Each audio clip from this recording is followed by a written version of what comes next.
Hello and good afternoon, ladies and gentlemen. Welcome to this week's new episode of X Vlog Live. I'm your host, Mr. BoomStick XL. And normally, folks, this is a one-on-one. But look, after yesterday's show, I had to reach out and send the signal out to the Avengers. And, well, this is the East Coast Avengers, ladies and gentlemen. And we had to assemble today to talk about what exactly happened yesterday. I mean, wow. Talk about shutting down all of the skeptics out there on how Microsoft could and should do their events. I think that what they did was ingenious. I think moving forward, this is the way that Phil Spencer and Xbox must deliver their content. Last night on Primetime Gaming, folks, we had 14 people run through one of the most chaotic shows I've ever put on. I have learned a lesson. Never invite more than 10 friends because, gee, damn it, it was just ridiculous. And I feel incredibly guilty that someone is waiting like 40 minutes to speak. Listen, this is going to be a great show. I think that the surprise of the show, for me, the game of the show is Hi-Fi Rush. I think what Tango Games has done behind the scenes without any major leaks is exactly what Xbox needed. And someone actually had made people putting gifs left and right about how Metacritic didn't have a chance to tear this game down as it's known to do because it was a shadow drop. And everyone that has touched this game, including Steel Rain, by the way, who was a little iffy, and now he is hooked like crack cocaine, is, I mean, all he wants to do is play the game. And yeah, and this ain't the one I'm iffy about. We'll get into that one later. Yeah. There's no doubt about it. But listen, let's get into the introductions first. Steel Rain, brother, thank you so much for joining us. It's great to have you back. Look, Boom, it's always a pleasure being right here, locked in into the kingdom of Boom himself, man. Look, it is I, and I am him, the one and only Steel Rain. And look, I'm here to bring that live, raw, uncut, that RTS view, that ECP, and that educated consumer perspective to the table.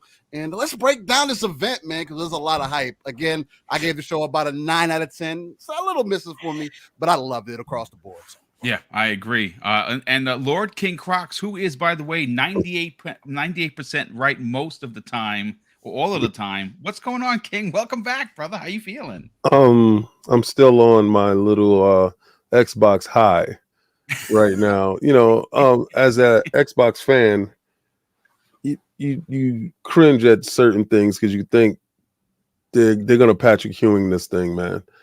And you know, they didn't. They didn't. Yes. They did everything that they were supposed to do.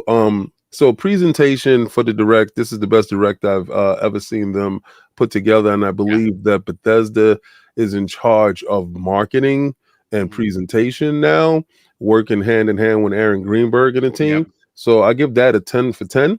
The show, as far as content, I give that a 9 out of 10 because Forza didn't have a date.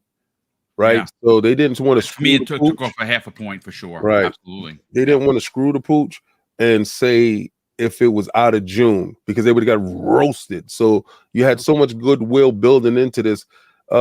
Just give it coming soon, 2023. You can speculate yay or nay type of thing, but then they might be playing around with the words and the lettering, or they might be allowing Forza, because this is a Forza day, for them to announce that. You know, their drop, because they did allow Tango Games to announce their drop, and they did allow Mojang to announce their drop.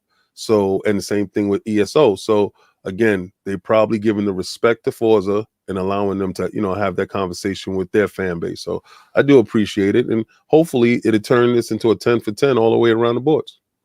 I absolutely agree. And like I said, what King is referring to, folks, and what has made the rounds of the interwebs is if you look at where for Forza is circled, the 6, the end letter looks like a 6, and it's right next to 2023. So are they subtly suggesting that it's going to be June 2023? We don't know. I can say that we're going to get into it after the introductions, and we have Skolzy TV joining us once again. 3 out of 4 weeks. Skolzy, thanks so much for joining us. We have some questions as to where Starfield fits in all of this. Has it been pushed? Because there have been some people in the community. Colt Eastwood, a good friend of mine and a great friend of the community, has said that he put out something very subtle.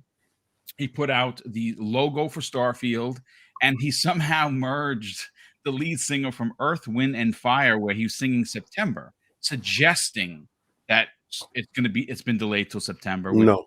No, I don't think that's the case at all. But he has a lot of connections, way more than I do.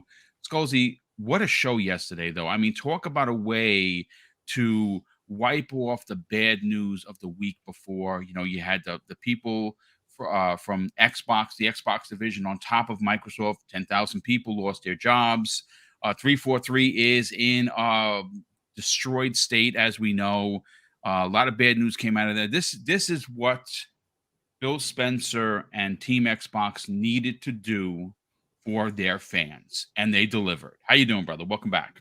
Hey, thanks again for having me on. Always a great time. Yeah, the show yesterday was definitely fire. I have a couple critiques about it.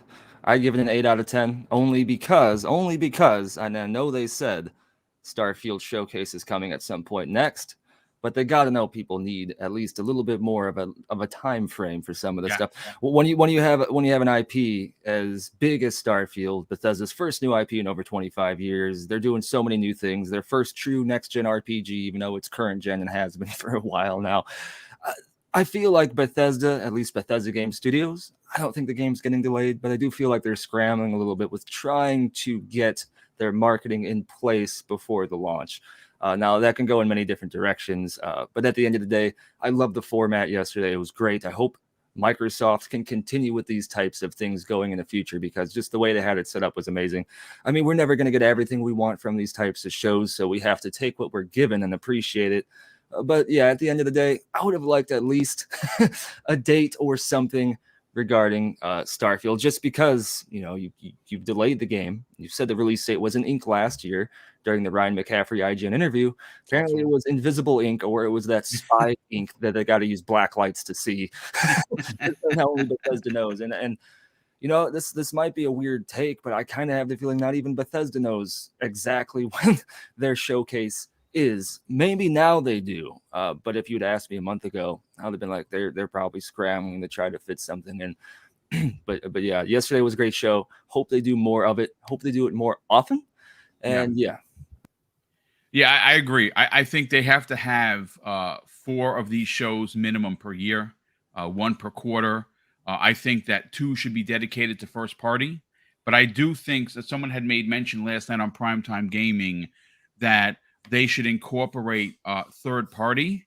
And I think that I want to take it a bit further than that. Third party, yes. But I think third party, not only marketed games, but games that are marketed into Xbox Game Pass day and date, where they can highlight. Think about how important a segment like this would be for Stalker 2. It's going to generate excitement for the brand, and it's an exclusive. You talk about Atomic Heart. Atomic Heart is going to be one of the biggest games coming out. Lies of P is another one that is going to be, that's expected to be as big as Elden Ring was in 2022. That's getting into Game Pass day and date. Now, granted, it is third party, but we have seen Sony use this type of marketing to great success, where people will see this flashy game on this very flashy set and be like, that's a PlayStation exclusive, even though we know it's third party. Something like Lies of P, which is expected, again, it's supposed to hit big. Atomic Heart, expected to hit big. Stalker 2, expected to hit big. You have a showcase like this that we get quick developer quips, and you add some video in there, people walk away and say, holy S, I got to get an Xbox and I got to get Xbox Game Pass. I hope they move. I hope they continue to do this. This was a chef's kiss kind of a show. But Web Dave, welcome back, brother. And he actually says King is 100% right all the time. There you go. You like them apples? I do. Love you, Dave. Oh man, we presence of greatness. I love it. Thank you so much for being here. Yes, I am. I'm probably the only one that's just hardcore on it, but 10 out of 10 for me. Oh, it's strong. I love it. I love it. And the main reason was because I think they have now set their new stage. They set the precedent for this is how we need to go forward in presentations. I love that presentation. Yeah, I love it. There we go. I love it. Well, I agree, and I hope they're listening, which we know that they are. So if Microsoft is listening right now, please return to Papa Phil and say yes, we need to continue this because the fans really dug it. Infinite Umbra, the best singing voice on this panel. That is definitely for sure. How you feeling, brother? Welcome. Yes, dooby doo. Let me stop. Yeah. Good morning, everybody. Yeah, man. I'm hyped too, Boom. And that's why I wanted to be a part of this right now because I had to get some of this excitement out. You know, like I'm not quite at the 10 out of 10, and obviously that's because, like, again, you all pointed out they didn't reveal the launch date for Forza, but I am at a 9 out of 10. I saw some people trying to give it, a B- and all that. I'm like, how? Because of one launch date? That's not good enough. Everything else was solid.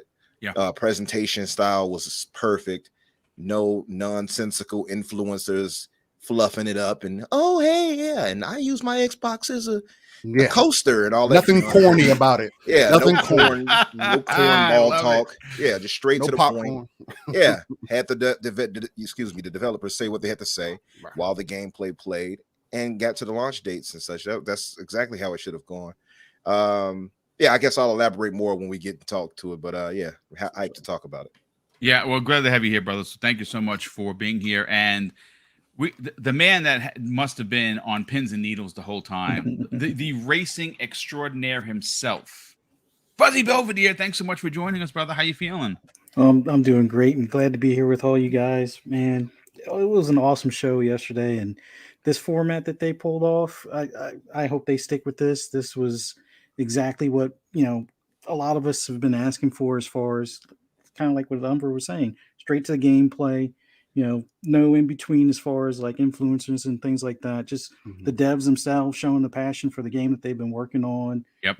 Announcing it to the world type of deal. It was awesome. But I gave it 8.5. But part of it is the non-date. But there's some speculation going out there that they kind of gave us a date, but it's kind of not written in pen. It's cryptic, man. It's uncharted cryptic.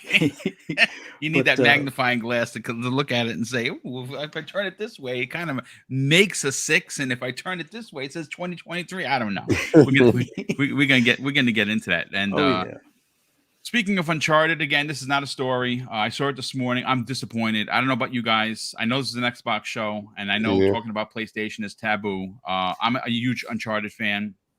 Have been since 1, but 2 for me is literally one of the top PlayStation games of all time for me. We learned that Neil Druckmann, who is the director of Naughty Dog, has confirmed that they are moving away from Uncharted. That's it; they're done with it. So there is not going to be another one. That is very, very disappointing news. I think that's a giant L for PlayStation. I'm sorry. That's surprising to hear. Yeah, what's more surprising about it is that PlayStation allows it. Like, I don't know whether to give them an applause for that or to be like, why would you do that? Because I know Microsoft think that there are a lot of stories that could have been told. If you enjoyed 4 as much as I did, and I loved 4, they do have a daughter.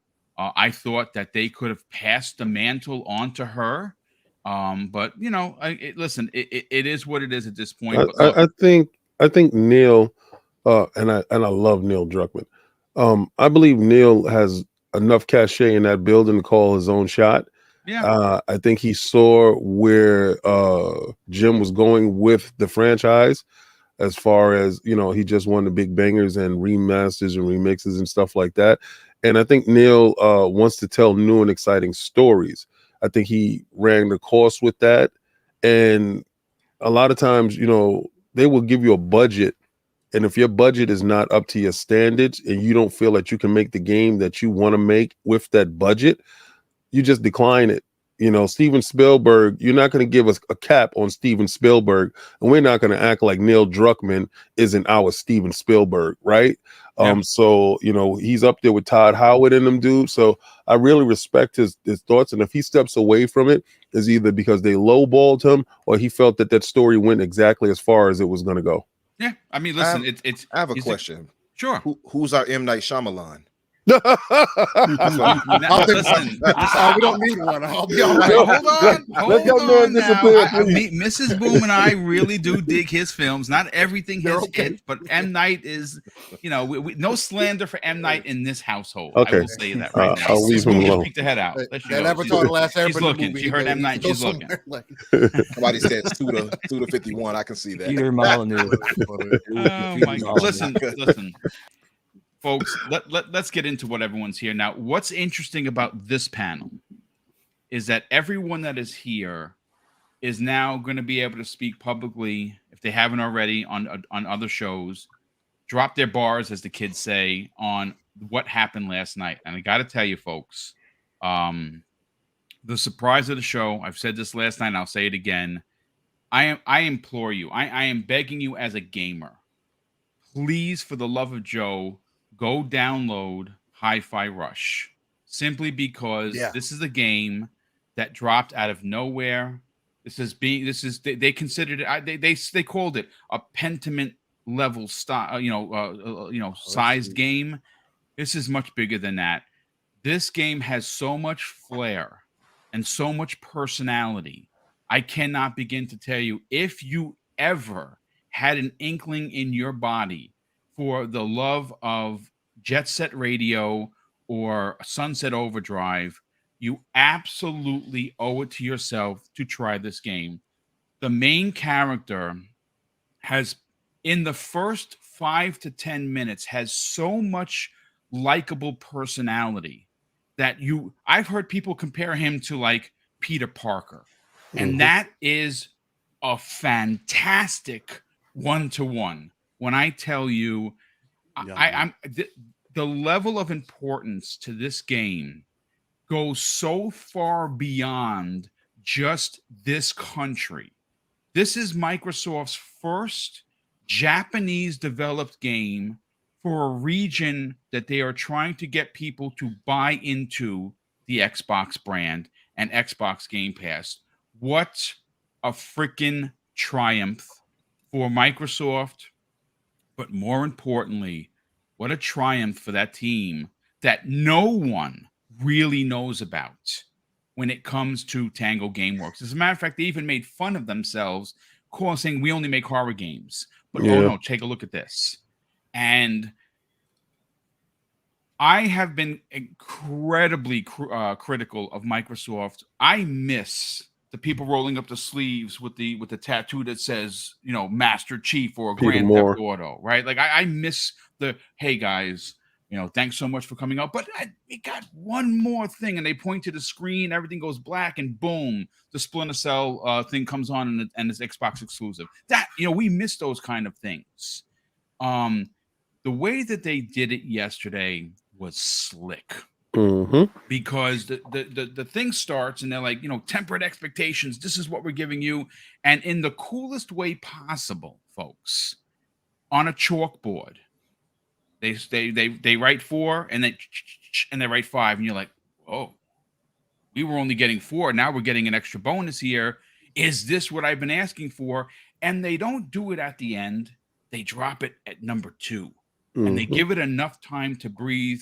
I'm going to go first to King on this. King, this show was brilliant. Everborn himself said, and I quote, "This show puts all shows before it to shame." And I absolutely agree. I think that the format was snappy. It was cool. There was no dragging points. Because, a lot of these shows, they start out fast, they end fast, but right in that middle, it starts to drag like an anchor. None of that occurred. Let's get your thoughts on this, dude. Well, first, I want to say congratulations to all you NDA dudes, every last one of you, you played yourself. Oh, I have A information. fraud alert Oh, has been out this early? I have confidential informants in my DMs. Oh, it's incredible stuff. Not one person can tell you that they heard of this game, knew of this game, and this game was polished, ready to go and shipped. Not one. And Microsoft is known for having a leaky ship. Oh, yeah. Known for their scripts to be leaked out. Shout out to Aaron Greenberg and the team. And I see you changed the locks on the door, got the key cards out. I love how you did it, because whoever was leaking is out of the building, baby. They gave each developer a platform. You know, we were up in arms with the game show, the Game Awards, Jeff Keighley's Game Awards. And, you know, because Phil was there and we thought something special was going to happen. Something was going to drop. He was going to show something. And they know their plans. And I've always been on top of these dudes for stop dancing to the beat of somebody else's drum. Stop doing or being reactionary and start being the attacker. Start leading the fight instead of trailing the fight. And, you know, in a lot of respects, they've been doing it over the years, but I've actually got a chance to see Phil swell up, galvanize his power, right? Because he took the narrative of power away from these dudes. And little by little, like a true chess player, he removes stuff off the boards. One of his biggest Achilles heels has been his presentation to his shows. Well, I'm sorry, but he got the memo and he listened to each and every last one of the fan base. This is the difference between a CEO who has on earmuffs and believes his way is the way. And, you know, like you got that parent, there's different ways to parent, right? You got one parent that'll tell you it's my way or the highway. I brought you in this world. I'll take you out. And you're going to learn that style. And it's either get down or lay down, right? But then you also have the parents that are listening. Oh, how do you feel today? No, I really want to know what's going on. Let's sit down and have a conversation. And I think that sprouts a different type of growth, right? Because then you got a chance to see and hear what the fan base truly wants, right? What the kids really are looking for. We were looking for Game Pass. Now, the mitigating factor here is everybody was screaming not too long ago because Microsoft raised the price on the games for $70. Mm-hmm. Well, you had a $70 game drop yesterday that didn't cost you $70 because Game Pass is so how transformative in the financials on how you watch shows. We all watch that shows with the wallet on the dresser, not looking at us. We didn't care about the wallet because we knew everything that was coming out was coming straight to us with no money down. This is the greatest feeling in the world, to feel like a gamer. The surprise, the go play now, it dropped now. So you started off with Minecraft, which I didn't care about, but by the end of the show, I cared so much about. So that went up in some points for me. And then we got on to Hi-Fi Rush, and I was like, oh my God, Jet Set Radio. This gives me 360 whatchamacallit feels, Dreamcast feels. This is taking it back. It feels like a 90s game. They have that flavor. And to be brought to you by Tango Studios, that, like they said, they teased a lot that we do horror. They're not known for colorful, upbeat tempo games, and they did it. And that's allowed. So this is the first time you can say Microsoft let somebody do their thing without pigeonholing them and say, yo, we need a Silent Hill type of something to spin off. And that's what everybody was saying before. Let them do horrors. They're the master of horrors. No, let them do whatever they want to do. Then we got to Forza, which didn't disappoint. From the ray tracing in-game to where they told you that the clouds is procedurally generated. So we didn't waste tech there in the clouds. But everything is on the ground. Every track will be different. Everything feels different. So it's different from Forza Horizon. This is Forza Motorsports. This is the main staple. This is real racing. Steering wheel. Get your steering wheels out. Get your 3 monitors up. This is it. And then, you have Redfall. I can't say too much more about this game that hasn't been said. They took a deeper dive into something that I knew I wanted, but I wanted to know more, and they left you wanting with giving you enough without giving you too much. And it gave me the Left 4 Dead feel with a Back 4 Blood feel with a little bit of a Prey feel, a lot of what they're known for in their studio. So I walked away from that show like Microsoft did it. Like they did it. This is the first time they took off in the plane and they landed it without any problems. It was I was looking around my room like, did we shift? Are we in a parallel universe? I'm starting to believe the CERN stuff and the conspiracy theories really right now. That this is it. And somebody said, yo, King, this is the start of the avalanche of Game Pass. Mm-hmm. When you can have a game that polished and you say, hey man, go back and go play that. And let's not forget Elder Scrolls. Nobody went into Elder Scrolls thinking, okay, yo, I gotta do this. But when they told you every DLC that they ever dropped for this game is right now free, good God, what do you want? So they hit it out the park for me. I mean, I think it's the greatest feeling for an Xbox fan to have. And, you know, you're going to have this track that's going to come out and say, but what about Starfield? They have another show later. And if that show lives up to the expectations that we have set forth now from this show, y'all are in trouble. Yeah. Fantastic stuff. One of the things, King, regarding ESO, which I loved, I'm a single player dude. Like I barely have enough time to play a single player game, let alone play a multiplayer or even an MMO. Right? I just don't have enough time there's not enough hours in the day when you podcast as much as I do.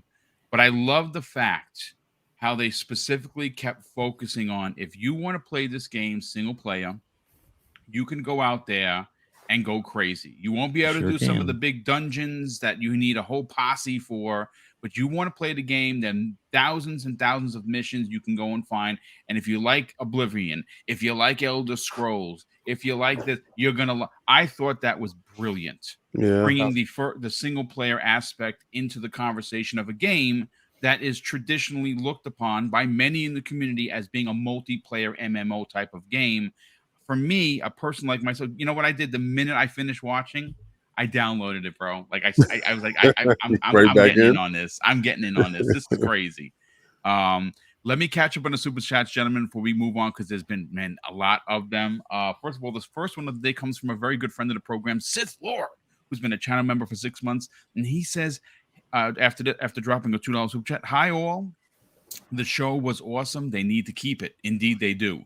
Brett Bingham drops a very generous $5 super chat, and he says, unlikely and crazy, 6 could mean 6 days from now. 131 is 6 days from 125. A second shadow drop question. I mean, crazier things have happened, but I think it's June. Look, I said this before. They promised us these games in the first 6 months. Mm-hmm. If they do not deliver, understand that I will be giving them the righteous smoke, as you should, because you guys set the precedence of the 12-month show last year. If you put that down, as a fan, as a consumer, I expect you to keep your word. So in this 6 months, from January to June, you guys have to deliver. Everything that has already been delayed has been delayed multiple times. We don't want to hear it. We want to play it. And I will give them the smoke if they go outside of June. I don't care if it's a month outside of June. They're going to get the righteous smoke. Mm-hmm. You promised me 6 months, these games, you got to deliver. I don't want to hear it. We have, as Xbox fans, we have freaking waited way too long for the cadence that has been promised. You are Microsoft. You are a $1 trillion company. Xbox is slated to have the greatest year in the history of the platform. You need to deliver. That's it. No questions, no commentary. That's just me saying that to Xbox right now. Deliver. and they delivered yesterday. But we have Big Mad Mo, my brother. What's going on? He's been a channel member for 9 months. Thank you so much for the support. He says, you love to see it, Boom, bringing folks together again. Keep it up, officer friendly. Salute. Thank you. Yes, it's all about bringing the community together, and that's what I love to do each and every time I do one of these shows. And shout outs to Wandering Dutch, which by the way, in a matter of a couple of hours, has delivered layovers like you see right now for every one of my shows that go from 4 guests all the way up until 10. The skill level is ridiculous. Dutch, I love you, brother. Thank you for absolutely delivering. And of course, what did he say? He don't want to get paid for it, which is ridiculous. He's in the chat. Yeah, I know. I saw him in there. So Dutch, thank you, brother, for the incredible work. This is pristine work. Absolutely. Jacob Novik drops a very generous $5 super chat and says, I got an idea. The release for Minecraft Legends is April 18th. Redfall is May 2nd. And if Forza is indeed June, can Starfield be July before E3? I still think Starfield is 3/23/23, folks. I think March. Yeah. I still think that they're going to stick to that, as that particular day has Todd Howard written all over it. It's a very big space day for NASA. Obviously, Starfield is a space game. I'm a die on this hill, folks. I'm gonna tell you that right now. But Bone Slave, generous friend of the program, drops a $5 super chat and says, shout out the King and the panel. I missed the Redfall date yesterday, and I was sour about it May 2nd. One day for me, baby. Yeah. I mean, listen, I'm not soured by anything but not getting the date for Forza, but that could happen. That could be happening right now. And if that does happen, we'll talk about it live on the air. But we also have we have a new channel member, Eternal Shaddai. Thank you so much for joining the channel, brother. You'll be surprised how much the channel memberships and the super chats allow for Mrs. Boom and I to do these big giveaways. And we have a big one coming up, folks. As soon as Stalker 2 gets a release date, we are going to schedule a 60-minute release podcast party where we are purchasing 15 copies and giving them away live on the air. That's a lot of money, folks. That's over $1,000 if they're $70 a pop. And we're doing that in our ideology is the little guy helping the little guy. And we know that when Microsoft has these games in their store, the developer or the publisher gets 70%, Microsoft gets 30%. So we are buying 15 copies to make sure that the families get taken care of, and it's our way of kind of just paying it forward, so to speak, for our success on this channel. And these super chats do help in a big way, because I'm retired, and you only get so much when you're retired. But thank you for joining the channel. Corbini Gaming drops a very generous $2 super chat and says, Hi-Fi Rush first review is a 95, looking great. The thought that the haters of Xbox, and there's a lot of them, including many of the big sites that I just have a distaste for, which I will not say on the air. They know who they are. I put them on blast many times. Didn't have an opportunity to be a bunch of D-bags. They literally had to play the game like us and be like, oh, shit. Everyone loves this game. If we give this a crappy review, people are going to be able to see through our veil of BS. And you know what?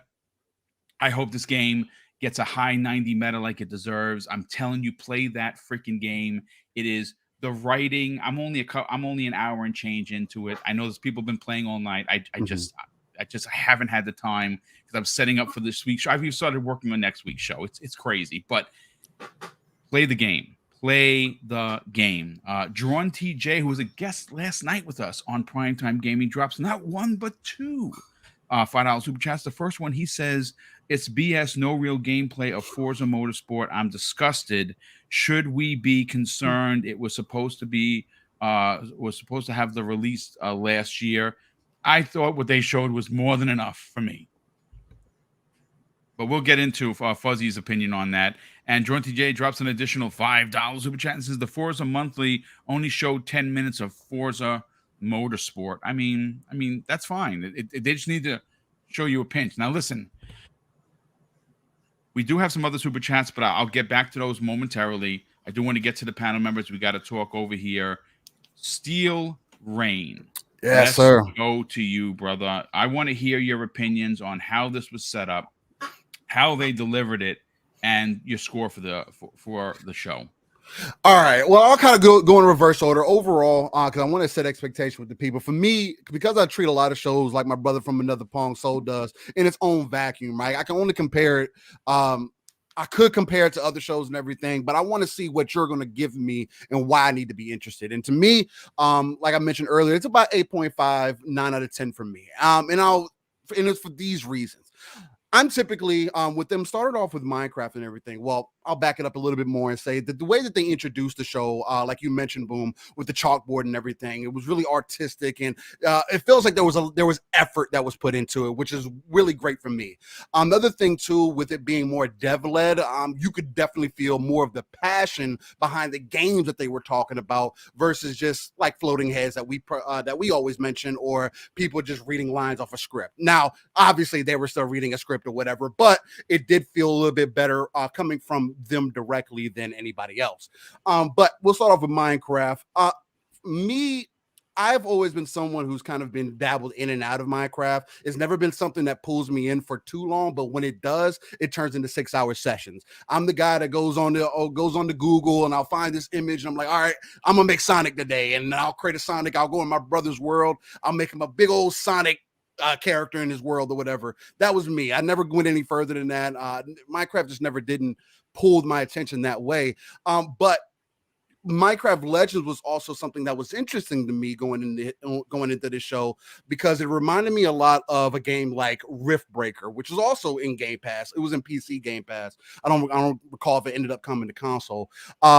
But basically, this game was you take control of a hero, had the RTS elements in it where you can still build up your base and everything, but you had the freedom to move wherever you wanted to. You could still build up your own character, attack the enemies or whatever, but you still had to defend your base. And I saw a lot of those elements in Minecraft Legends. It reminded me a lot of tower defense from back in the day, like tower defense based games, the RTS strategy, and just bringing it more on a level or perspective that I think the normies are going to be able to enjoy, right? Yeah. Maybe you're not into building, stuff in Minecraft. You don't want to play survival, but when you combine all these other elements, and it's 4-player co-op, 4-on-4, and you have this element to where there's another enemy out there also trying to fight you guys. There's just a lot working in tandem with each other that I think people would enjoy. And I'm interested. I want to try it out, give it a run, see if this gives me a reason to even be invested in Minecraft at all. So this is good. That was a good start for me. Forza Motorsport just presented beautifully to me. I don't care what anybody else say. To this day, I will continue to say that Gran Turismo went to the wayside after Forza Motorsport 2. And it was 100%. Only because of the amount of passion and dedication that Turn 10 has put into their Forza titles is just bar none. There's nothing to compare it to. And sure, GT still does things differently from Forza that I wish Forza would take. For an example, like the class-based system makes you care about your personal career, how you build up those cars. When you start off in a D-class race and you're building up your car, it feels like every upgrade meant something, and that's something that was integral to GT, which we really didn't get in Forza. There was more so like, hey, here's a race, oh, here's a car now, and then it became progressively more so along those lines, where it was more like handouts more so than anything else. But on a visual standpoint and what they spoke on as far as the physical side of everything, and saying that there's the amount of difference that they put into this game is like the difference between 5, 6, and 7 combined, which is that when I hear that as a Forza Motorsport fan, that just sends me completely flying over the moon with a unlimited amount of what is truly going to be in this. They also made sure to double down on the fact, hey, there is going to be a single player driven kind of campaign that you're going to be able to have. So it has the potential to pull in those people who may not be more multiplayer focused, because it can get tough. I get on Forza to play ranked matches. I'm the guy that plays simulation, everything other than damage. Now, because I used to play damage all the time, But I'm that guy. I want that hardcore experience. I want you to give me the feels of the cars, to hear that it's going to be a little bit more sticky, or it's going to be a little bit more slidey, or the tracks are going to all have their own feels, that the track warms up as you take laps. It's not every lap is going to feel. Those are things as a racing fan you want to see, especially with a set of course and other games that are of that sim genre. You want something that's going to be more akin to that, because that's the number one thing that a lot of racing fans try to compare it to, although I said it was a little older. For me, also, going into Hi-Fi Rush was completely unexpected.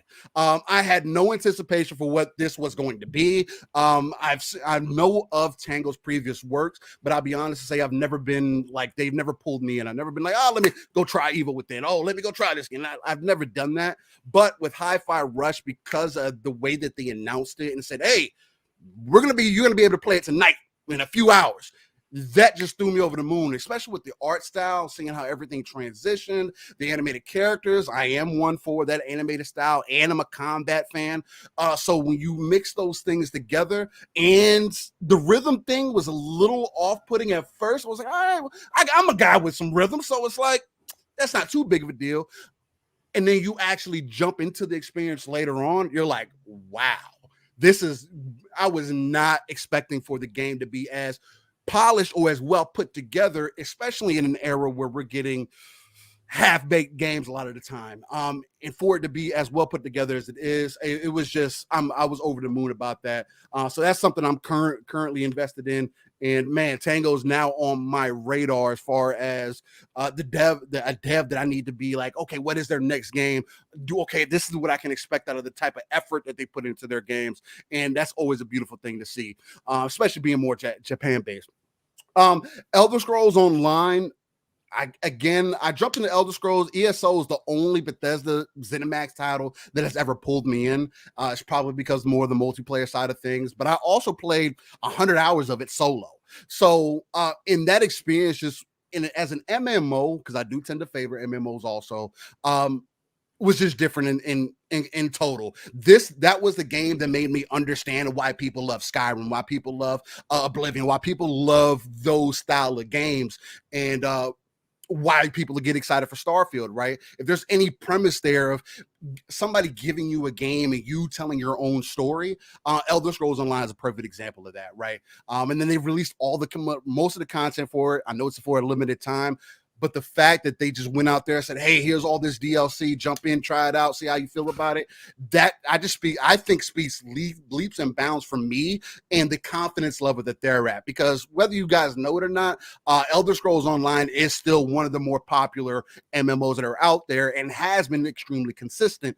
So to know that they're still supporting that is such a beautiful thing to see. The one that was still iffy for me is going to be Redfall. From what I've seen out of Redfall up to this point, it didn't sway my opinion one way or the other. The thing about Redfall, the one turnoff that I have about it is the fact that your progression doesn't carry over back into your own world. I don't like that.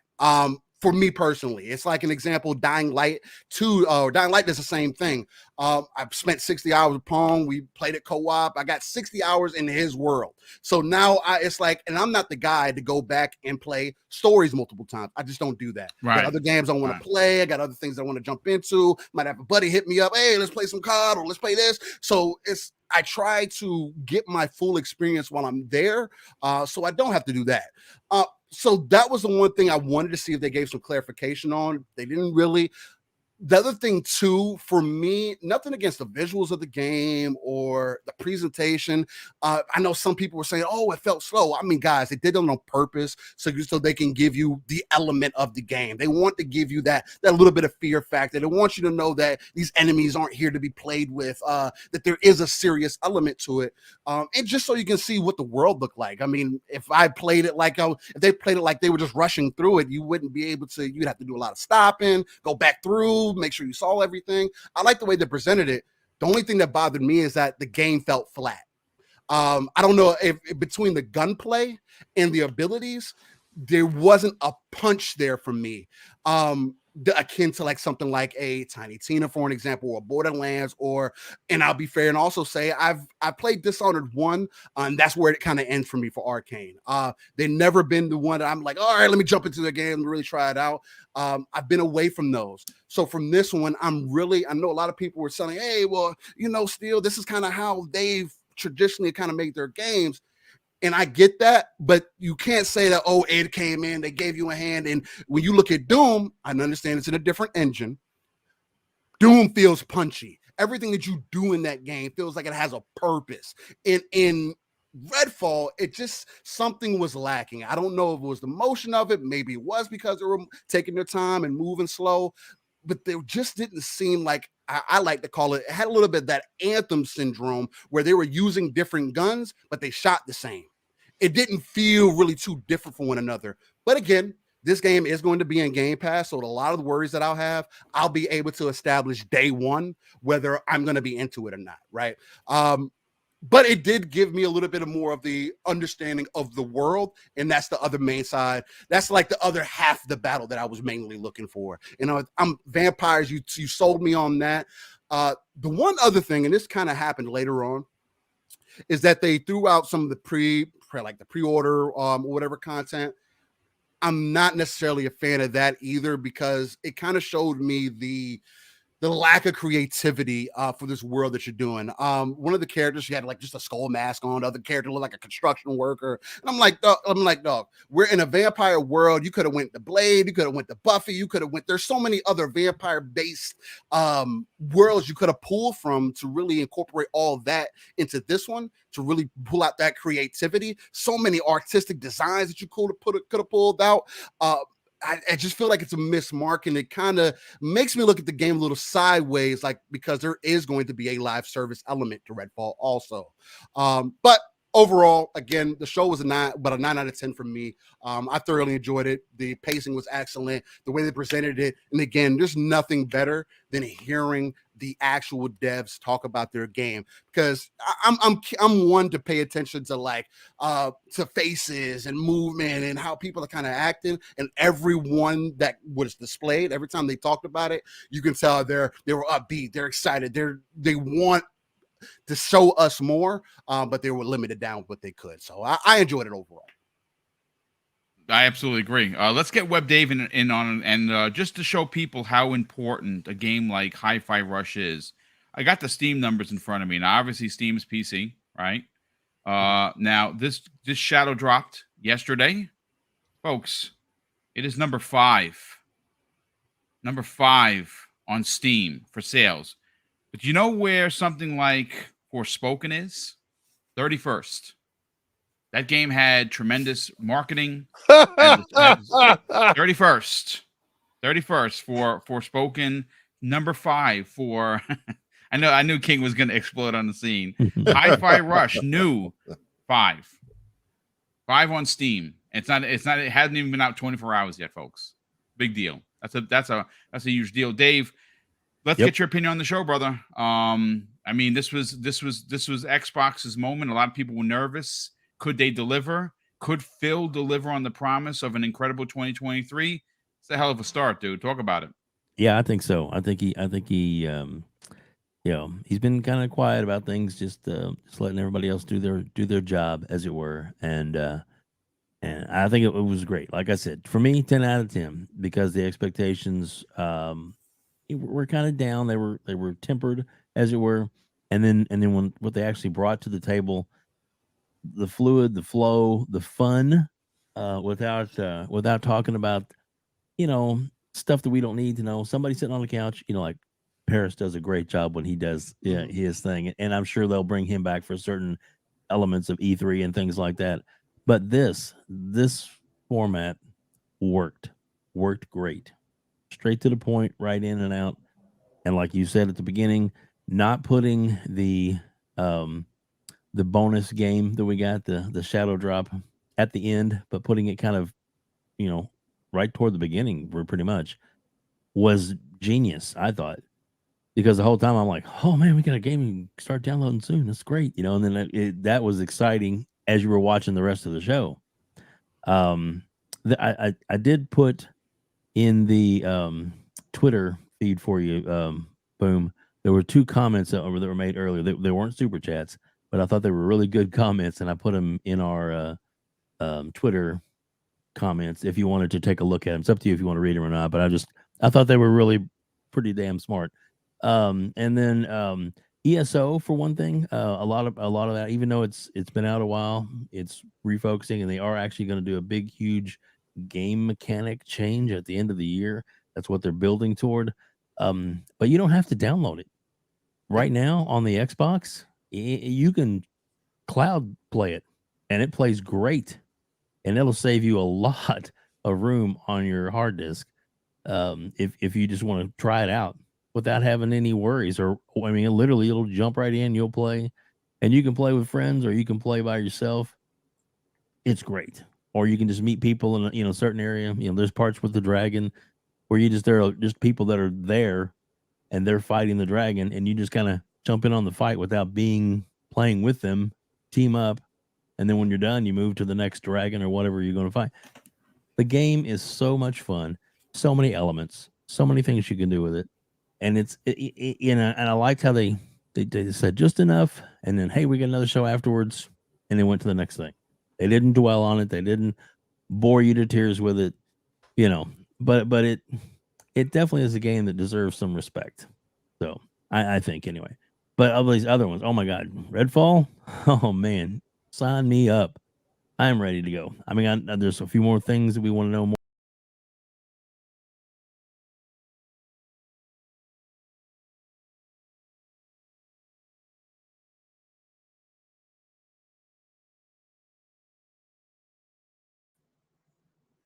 Yep. Listen, I don't know what happened, folks. We got bumped off for a hot second. Dread dropped me out too. Yeah, everyone's coming back now. Sorry about that. I have no idea what the H happened.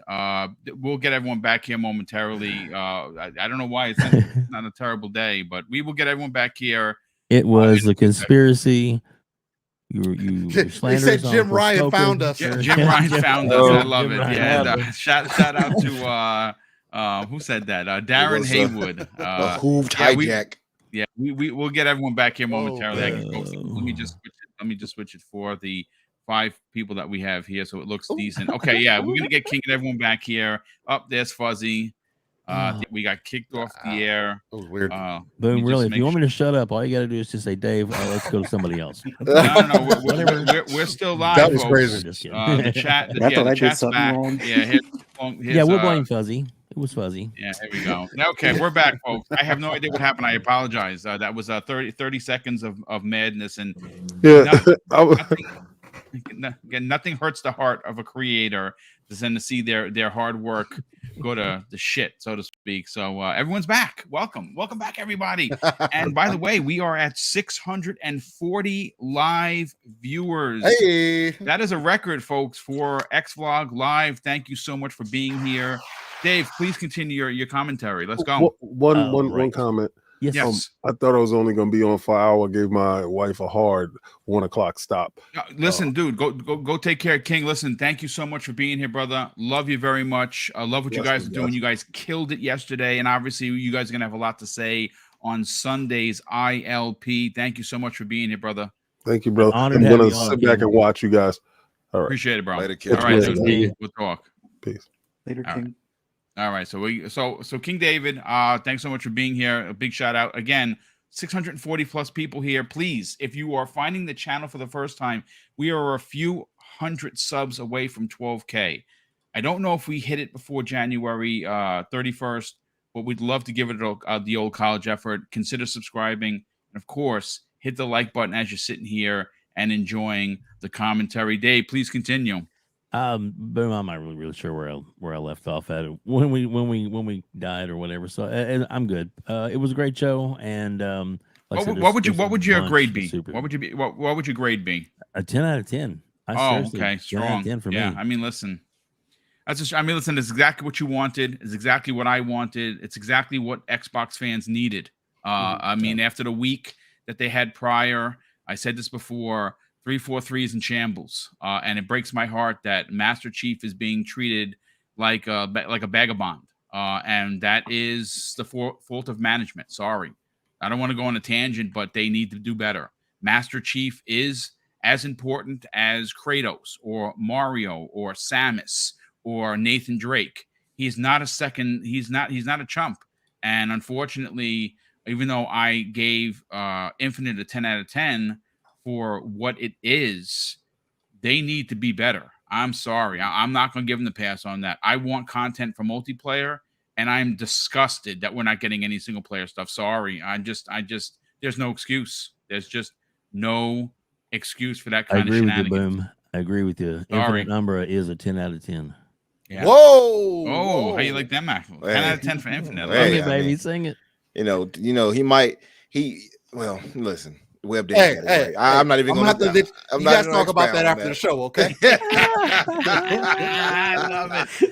Oh my god! Listen, on Umber, now. we're gonna get you in a hot second. I want to bring Skulls because he has some Pause. information that everybody wants to know about. Right. First of all, we want to get your hot takes, and your opinions on the show. But there is a lot of questions regarding the Starfield. As a matter of fact, actually, before I get to that, I do want to quickly read what Web Dave put in here. Now, the Herd Theorem. It drops a message. He's a channel member, so thank you so much for that. He says, my wife is a marketing and art director for a restaurant chain, and she is 100% convinced that the Forza is releasing on 6/20. She said either that or it's an extraordinarily big mess up by the art department.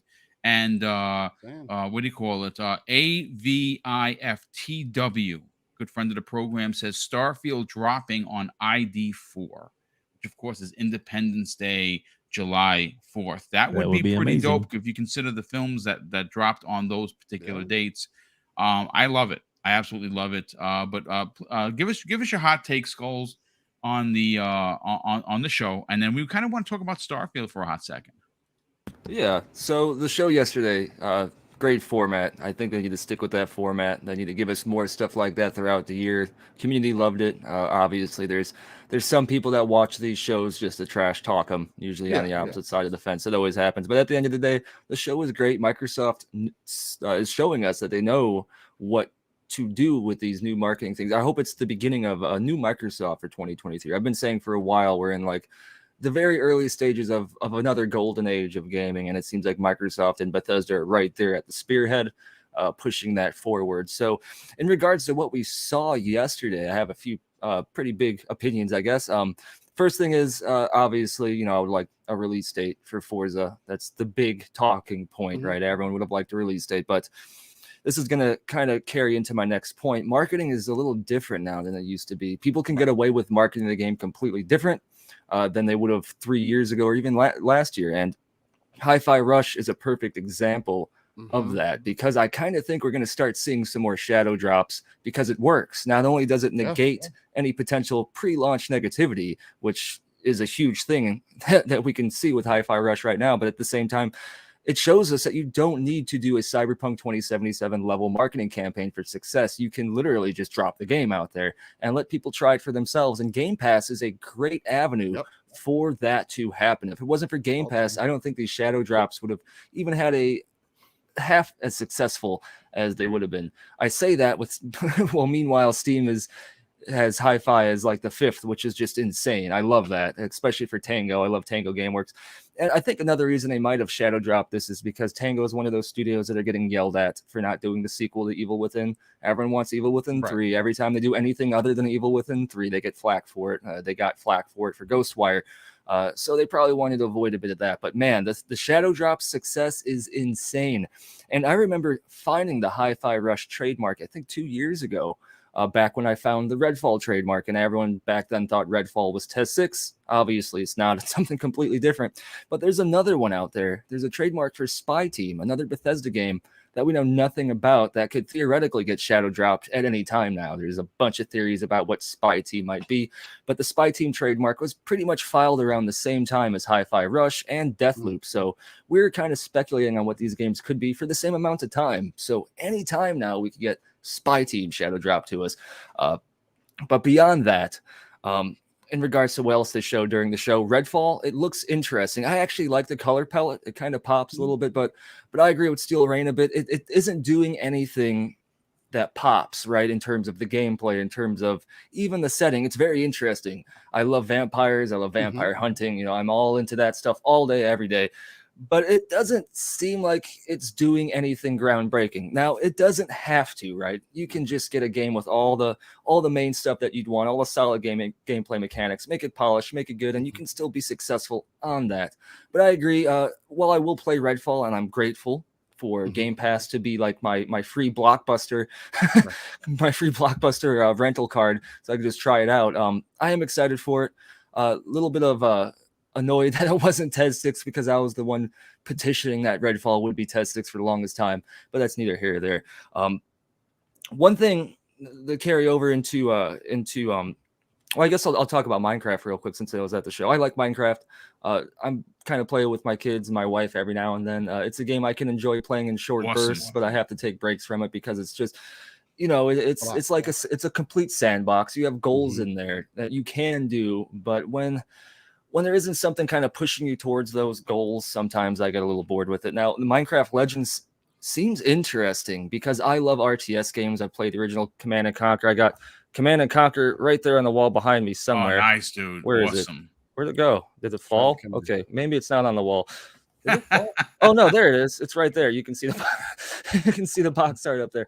But I love RTS games. So Minecraft combined with RTS seems pretty interesting. I'm kind of curious how that's going to be received by the community, because naturally you have Minecraft fans. There's a ton of diehard Minecraft fans, and then you have diehard RTS fans. So I'm kind of curious what the overlapping is going to be, how big the middle of the two circles joining is going to be. So that's going to be something I'm going to be paying attention to. But I said it earlier in the show, I give it an 8 out of 5 only because they didn't give us at least an idea of when to expect the big elephant in the room. Strong opinion.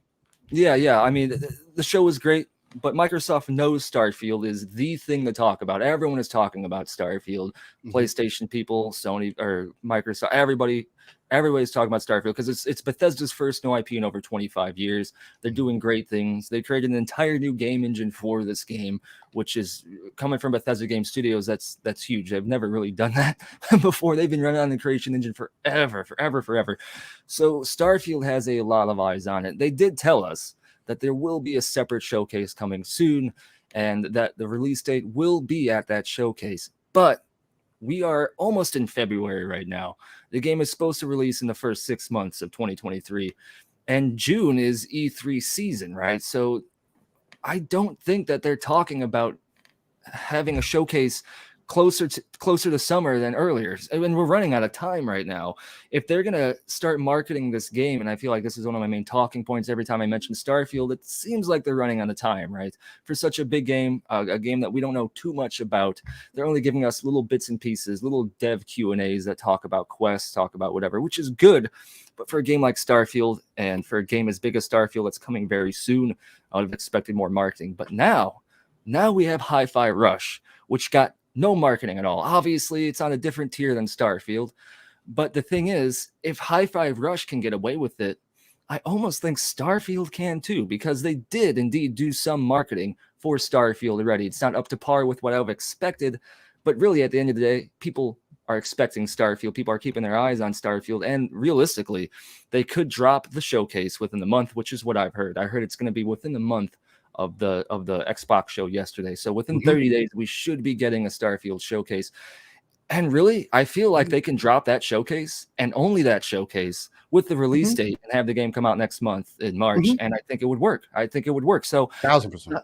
The Hi-Fi Rush situation is starting to make me rethink a little bit about marketing and everything in general.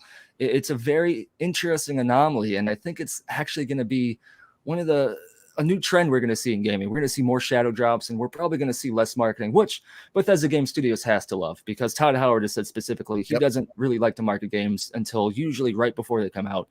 A lot of people thought Microsoft may push Bethesda to market things more, but that's not the case. Microsoft is allowing Bethesda as much leeway as they want to show what they want, talk about what they want, or be completely quiet. So realistically, I think we might get Starfield sooner than a lot of people are expecting. I'm not on the delay until November or whatever, or September camp. I think we're going to get it in March, and I think we're going to get the showcase in February. We'll get the release date for March, and it's going to light the internet on fire. Yeah. And I don't even think we'll get much more marketing after the showcase. I think we're in for a very interesting few months from now, and you know, all the hate people can throw at it as much as they want. At the end of the day, people are going to play Starfield. People are going to talk about Starfield. They already are, and it's not even out yet. So this game is going to take the internet by storm, and I just can't wait for it. I've been talking about this game since the trademark was filed.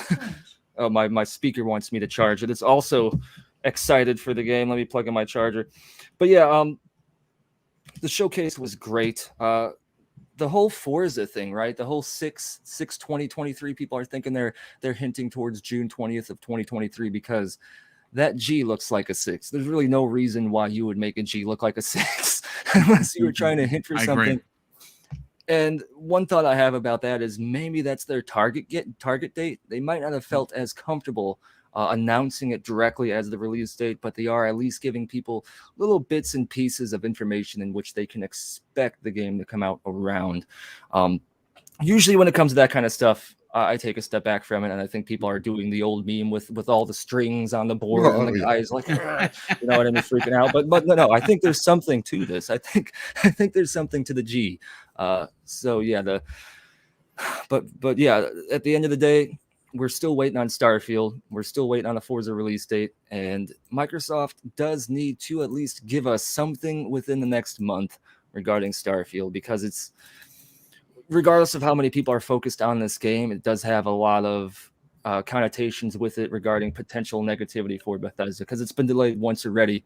Todd Howard said the release date was written in ink. Clearly, it was erasable ink. So, is Todd Howard going to bomb us?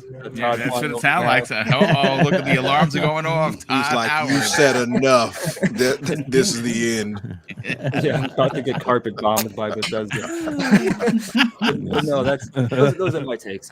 Basically, yeah, I would have given it a 9 out of 10 if they would have at least given us a window for the Starfield release date. I know that's a weird reason to give it a number lower, but that's just my opinion. Microsoft is showing us they're paying more attention to the community and what they want. So I would have just liked that one little extra step to be like, in the next month, you're going to get a Starfield showcase. I just hate coming soon, because coming soon could mean anything, right? Yeah, Right. I agree. Yeah. Nah, good stuff, man. Really good way to break it down. And Starfield, hopefully what you're hearing is true. But let's bring in Infinite Umbra. Umbra, you've been chomping at the bit to give your opinion. You really enjoyed the show. You like the format. You like the way Microsoft came out swinging. Talk about it, brother. Yeah, I mean, we speak of them coming out swinging. Is there some noise you all are hearing, or was it just me? Okay. Yeah. I'm like, it's those hooved. Anyway, so yeah, man, I think you all kind of hit everything on the head. I'll just give my thoughts on it. So I had a bit of a watch party with it, with a bunch of buddies, you know, Jedi Knight Peter and a bunch of other buddies, right? So coming into it, I was already pretty excited. And I think what Microsoft did right was they set the stage and said what to expect and not to go over that. Now, we had already had a leak of Hi-Fi Rush, but we didn't know what that would be like. We knew it would be a rhythm-based game. I honestly did not expect it to be as grand as it is. I'm saying that 4 or 5 hours in and loving it. So we had no idea of that. We also had no idea that they would shadow drop it the way they did. It's got to be one of the best shadow drops I can think of In a decade, dude. Honestly, Yeah. probably in a 10-year span. easily. Very unexpected, very smart, and I'll say why in a second. So we got Minecraft Legends. I'm iffy on that one myself personally, simply because I'm not big on RTSs. So that doesn't really move the needle for me. But I am interested in learning about them and maybe getting into them more, right? Because I do want to go back to playing, for instance, or go back to trying out Halo Wars. I've never actually tried that. So I do want to do that. They are developed by Blackbird Interactive, who made a lot of great or decent projects, if you all didn't know. So they did Hard Space Shipbreaker that came out last year too. I believe wasn't that in Game Pass too? I believe at one point. So they have a capable developer on them. So I'm interested in that. I'm interested in seeing how that turns out. I'm not hyped as hyped for that as everything else that was shown, but that was to me the low of the show, and I only because I'm not into RTSs like that.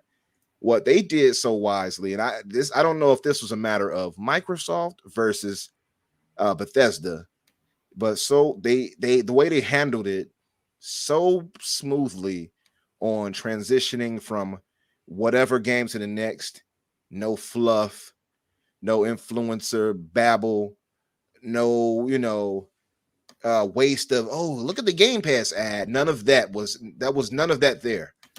And the show was so much better because of it. It flowed so well. By the time Redfall had shown what they had to show, I thought we were getting more, and it was like, that's the end. I was like, that's it. I don't know more. That's how it felt. It felt like I wanted more because of how well they handled it. It wasn't for a lack of what they showed. It was for a matter of me thinking, man, what else are we going to get? What else? Because they handled it so well. So they had the Minecraft Legends, and then I believe they transitioned into Forza, if I'm not correct, right? Was it Forza after that? I believe so. So Yes. they transitioned to Forza. We see the magnificent Forza is easily the best looking racer I think any of us have ever laid our eyeballs on. To this day. I mean, I can't recall a game looking that good as far as a racer, honestly. And it does reestablish my faith in the Forza Tech engine for what they're doing with Fable, by the way, just to say. But man, what a magnificent trailer for Forza. And like, you see all of that. You see the ray tracing. They're promising 4K 60. Now, some people were a little antsy because they said ray tracing on track. So they're like, well, that sounds like little marketing speak, PR talk to try to get away from, is it actually going to have ray tracing? I'll be honest with you. I couldn't care less if it has ray tracing or not. That's the least of my worries when it comes to Forza. I care about the racing feeling right. I care about the cars looking good, the sound being great. And from everything they showed us, that's what it seems to be. It seems to be they redid everything from sound to design of the cars to redoing the tracks, adding 5 new ones that we never had, including one in Africa. Shout out to the motherland. And, so it looks really, really impressive. And I appreciated how, one thing I'll say is, like, every presenter that came out to talk, every dev that came out to talk or lead, they all had confidence in how they were talking about the product. Nothing was like, sometimes they'll talk to the devs and they're kind of shy or timid at how they speak. Everybody who spoke with their chest, as they would say, full of confidence, smiling, sounding, crisp and happy for what they're about to show us. Well, confidence was just bouncing off of them. Absolutely. And somebody put it in chat. He said Forza is racing porn. I agree. It's a feast. Yeah, and I'll just say, like, I'm impressed by that. I was slightly surprised that they didn't show a launch date for it, just slightly. And the reason why I say slightly rather, is because when they last showed it and it just said spring and all of that, I still had my doubts that it would release that early in the year. Honestly, and if you all look at the track record, because we talked about this before on a past episode, and we were talking about when do they usually release Forza? Well, it's usually in the fall. October, September, November, one of those 3 months. If you look at historically, if you look at Forza Motorsport. So I honestly don't have too much faith that it'll actually be in the first half, honestly. I know people talking about the, coming to 2023, and that's possibly a 6. Yeah, it's possible. It does look like it. I could believe it. I don't know. To me, and even what Wandering Dutch came into the chat earlier and pointed out, he had watched the dev deep dive a minute ago as they were airing it, as we were talking. And he said they said nothing new, no launch date. And the way that the director was talking, it sounded to him like it's going to be delayed too. So it is what it is to me. I err on the side now of take your time, get it right. So yeah, they'll get the smoke. I do agree. I'm not going to go overboard, but I'm definitely going to say, hey, you all shouldn't have promised that. And that's why a lot of people had so much issues with the whole 12-month thing that they mentioned. I don't know if that was the smart play to do, to say 12 months out.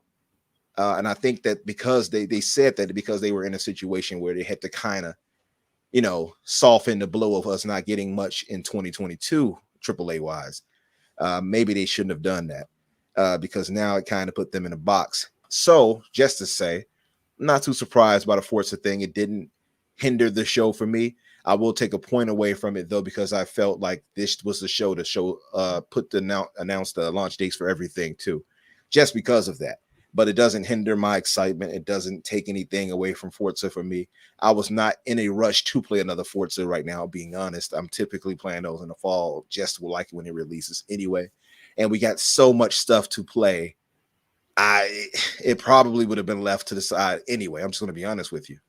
So I'm going to move on now to Tango. So we got Tango. Now, of course, like I said, Hi-Fi Rush was spoiled before the show as far as what it could be, as far as a rhythm-based game, it launching, could be showing off rather in this showcase.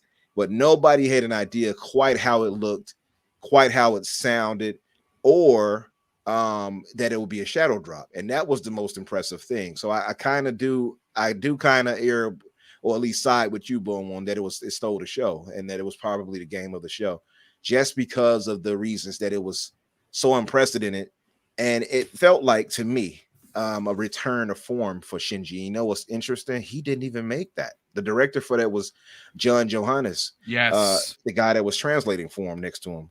So, and I'm impressed by that, and that they actually, well, I'll say this too. I wonder if was that already in the works before Microsoft acquired Bethesda, and I'm guessing it was, Scozy, based off what you said a while ago, that you knew about it from 2 years back or something like that. Is that the case? Yeah, they were at least working on it or planning it a couple of years ago, so it's been in the pipeline for a while. Okay, so maybe then it was at least in incubation at that point, and they were trying to process and in development. But I guess you could say Microsoft obviously could have canceled it, but why would they do that, right? But yeah, okay, so it was already in production. So I'm excited for that. I can't quite give Microsoft the W on that. I can give them the W on how it was presented and that they did a shadow drop. It was, to me, a return to form. Shinji Mikami is one of the most legendary directors in the game, no question. He might be in his twilight years as far as gaming. He might be retiring some years out for all we know. So for such a legendary director to allow such a type of game to I'm giving him the smoke Webb. But for such a legendary developer to have such a game like this attached to him, to me, made perfect sense. It just goes back to the stuff of Capcom when I think of him. Excuse the background noise, guys. Yeah, I think they called him. Dude, you're on fire, and that is the fire truck coming to put you out. Yes, it happens all the time. Listen, we're not in the studio, folks. This is real life. So please continue, sir. Yeah, so I was surprised by that. A lot of people had an iffy thing, and that's the one thing I will point out. Scozy, you said it a while ago too. You said that some of the people, when they watch this show, they just jump in just to be negative. And I noticed that, man. I hate to say that is social media in 2023, and it's gross. It's sad, and it's like, why do you all even play games? Like, how do you get into this to be negative like that? That makes no sense to me. I really don't get it. But yeah, so when they showed all of that, for me, I'm watching this in a watch party. I'm like, oh, I'm making all types of vowel sounds and such, but I'm excited as hell seeing it. I love anime for one. I love Shinji Mikami for two. And when I saw it, to me, it spoke like a love letter to a fusion of Sunset Overdrive and Jet Set Radio, and I believe our good brother Mr. Joe in the Dark pointed out no more heroes, and I can kind of see that too. Yes. Yeah. Yep. So it's like a fusion of all those things, and it was purposeful. If you look at the key art of it, by the way, and then you look at Sunset Overdrive's key art, it's almost like literally it looks like some inspiration was taken from it. To me, colorful. The guy jumping out, the lead character jumping out to the front, just the way the lead character is on Sunset Overdrive's cover. I remember that cover well. I love that game. But So all of those things right there, and then the game for on top of that to be a shadow drop and on top of them saying, hey, you can get this right now after this show. And on top of that, to be an actual good game, that's just the cherry on top. And I say that I'm about 5 hours in and I'm loving it. I'm not hyping it up or bigging it up bigger than what it is. How do you feel the writing? For me, the writing jumps off the page. Like the main character is just everyone is just so well written. It seems like you're watching or playing an anime. Yeah, that's exactly what it feels like, because they also transition from your action right there to a quick cut scene that's and animated and such, and they do it so well. I think the voice acting is solid. I think the voices sound proper. They match the characters. Also, too, like I saw some people, a few little salt out there on the internet. Oh, this isn't cringe, but Forspoken is. It's like, no, this game is purposely funny and silly and whimsical and over the top. Forspoken is not supposed to be that. It's supposed to be more serious in tone of how she is and such, but yet she's dropping F-bombs every 2 seconds and negative and so in saying cringe lines that you will find on the CW. Yeah, that's not the exact same. So people are salty, man. It is what it is. But moving on from that, so then we go on to obviously to Redfall, which I thought was going to be the star of the show, but Hi-Fi Rush took it from me. I have to disagree with you on this one, Scolzy. And Rain, I actually was highly impressed with Redfall. Yeah, me too. I agree. Loved it. And it's like you did say, Rain, you did point out that they slowed it down purposely to kind of show us more, so people want to have to go back and look at whatever. I was impressed by the particle effects. I was impressed by the gun sounds. I was impressed by the designs of the weapons, the forethought and the stakes that you can add to the front of it that you can find throughout the world. I was impressed by the world size. I was like, wow, it's way bigger than I thought it would be. Pause. I was impressed, man. I was impressed. And it actually, because typically I do like to play solo. I like to do my little thing, man, a solo dolo, play a single player game, move on to the next game. That's kind of how I am. The only games that really get that exception are maybe fighting games and Halo for me, for multiplayer. That's about it. So for me, this right here kind of opened. I know I skipped over, by the way, ESO, and I'll get back to it. But for me, this, and I guess I'll move to ESO really, really quick. ESO, I like how they did that only for the reason that they didn't dwell on it too long. Because a lot of complaints would be, well, we've seen that. It's kind of get that Sea of Thieves thing where you're like, okay, we don't need to see, like, save that for another show, please. Like a little smaller show. We don't need that at E3 kind of thing for Sea of Thieves. ESO could have fallen into that trap, but what they did was so smart, and they give us a shadow drop, and then they give us ESO and say, here's a quick little 2-minute thing. We're talking about ESO. You get all these 20 different DLCs if you buy Necrom, I believe, or ESO online if you buy them or something like that. And I know ESO. Yeah, if you download it, all of those 20 DLCs are available like right now for free. Just it's available for a limited time for free. Yeah. Oh, you get them regardless. Yeah. Okay. So all of that excited me because I am not a big MMO player. I've never played MMOs like that. So we're all in the party. We're like, yeah, hey, we can mount up and do this. And they were like, well, the problem is you have to buy those DLCs and such and such. And then they were like, oh, here's all 20. There you go. I'm like, oh, well, that solves that problem. So now I like you, Boom. I might have to go ahead and download that and get this out of the way, or at least jump into it. I don't know about get it out of the way. It's too much. But yeah, so that was well done. Then they said, hey, we'll have a little, showcase for that in June. All right, out of the way, done, smart. And then they move on to Redfall. What I like about Redfall 2 is the lighting. You see how they went into the houses and the light hit on, and it truly looks dark, and the flashlight is in there. Then you have the vampires. That first vampire scared the hell out of me, by the way. I was watching it. He came out with the little Dante from Devil May Cry jacket on. He scared the hell out of me at first. I'm watching him like, oh, didn't expect that. So I like that. I like how they showcase the invisibility. I like that you can approach things with stealth. How they showed it with the silencer and things like that. They didn't go into a full deep thing of how they would play it, but what I see from that is a lot of potential on how all of us can tackle it. So for me, seeing Redfall that way, I do get what you're saying still on as far as the lack of your progressions moving over with you both single player. That is a negative. I will agree. But the way I play it, I feel like I will play it is that I'll probably go through a single player and probably have a separate thing where I go at it with multiplayer with the group. And so we got our few people who wants to jump in together. So I feel like I'll do that. Let whoever the leader may be, get on that progression, and we'll finish it up that way too. That's how I feel like I might go about doing it. But I do hear you. We do have too much to get to, and it's kind of like I'll have to double dip and double do that if that's the case. Yeah. So I definitely do get that. But what I like about what they show about Redfall 2 is, by the way, just to kind of quickly wrap it up, is it does have that, people speculated like, what type of game is it? It speculated about how it being kind of Far Cry-ish, and you did see a bit of that, like how you have to reclaim these areas and take out these rooks of the vampire leaders and such. And then once you do that and collect the heart, then you can go and go and face the legendary vampires and all. I like all of that. For me, and maybe I'm going back in time a bit, but it felt like the Mod Squad, but more serious, or the Monster Squad from back in the day. I don't know if you all remember that, but I like the whole presentation of it. I think it was well done. As far as the showcase, yes, they need to do this more often. It was absolutely the right way to handle it. Again, I don't know if this was more Bethesda or a partnership with Microsoft and Bethesda to present it this way. But however it was, this was the right way to do it.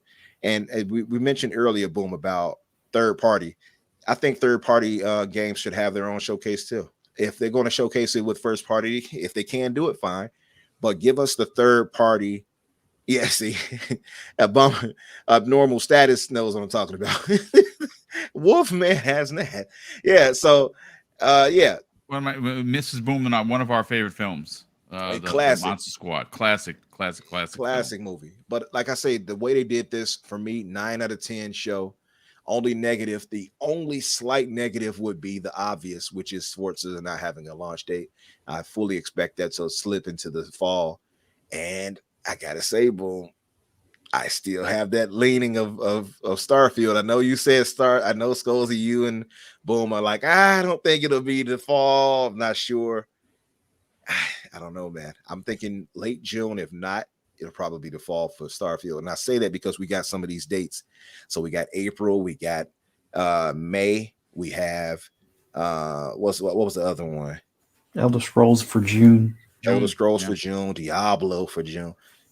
To me, it seems kind of like, where do you fit Starfield in March 23. That's where it fits. And then if you put that in March, and that's why I thought Forza wouldn't make it, right? Because they said fall for March.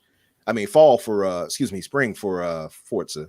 So if you put Starfield in March, that absolutely obliterates the spring right there, because spring starts March 20th. So then where would Forza land? Forza, I mean, it could land in June only because it's a driving game. It's a racing sim versus, a top-down RPG and an MMO. You know what I'm saying? Like, there's room for it to live.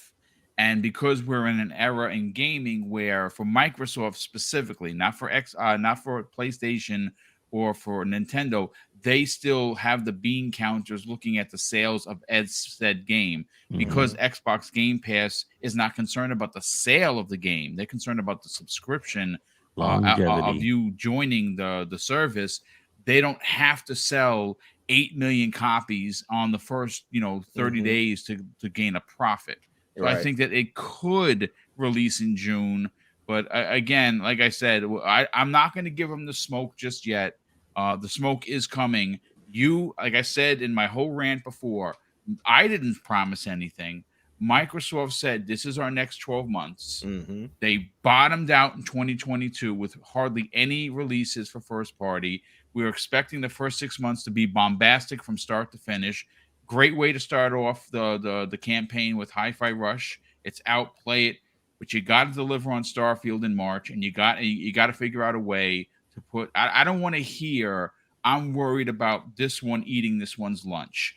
That is your problem. That's not my problem, and I don't want you to make it my problem. Release the games in the first 6 months that you promised, and you'll get cheers and flowers. If you don't, the righteous smoke will be delivered.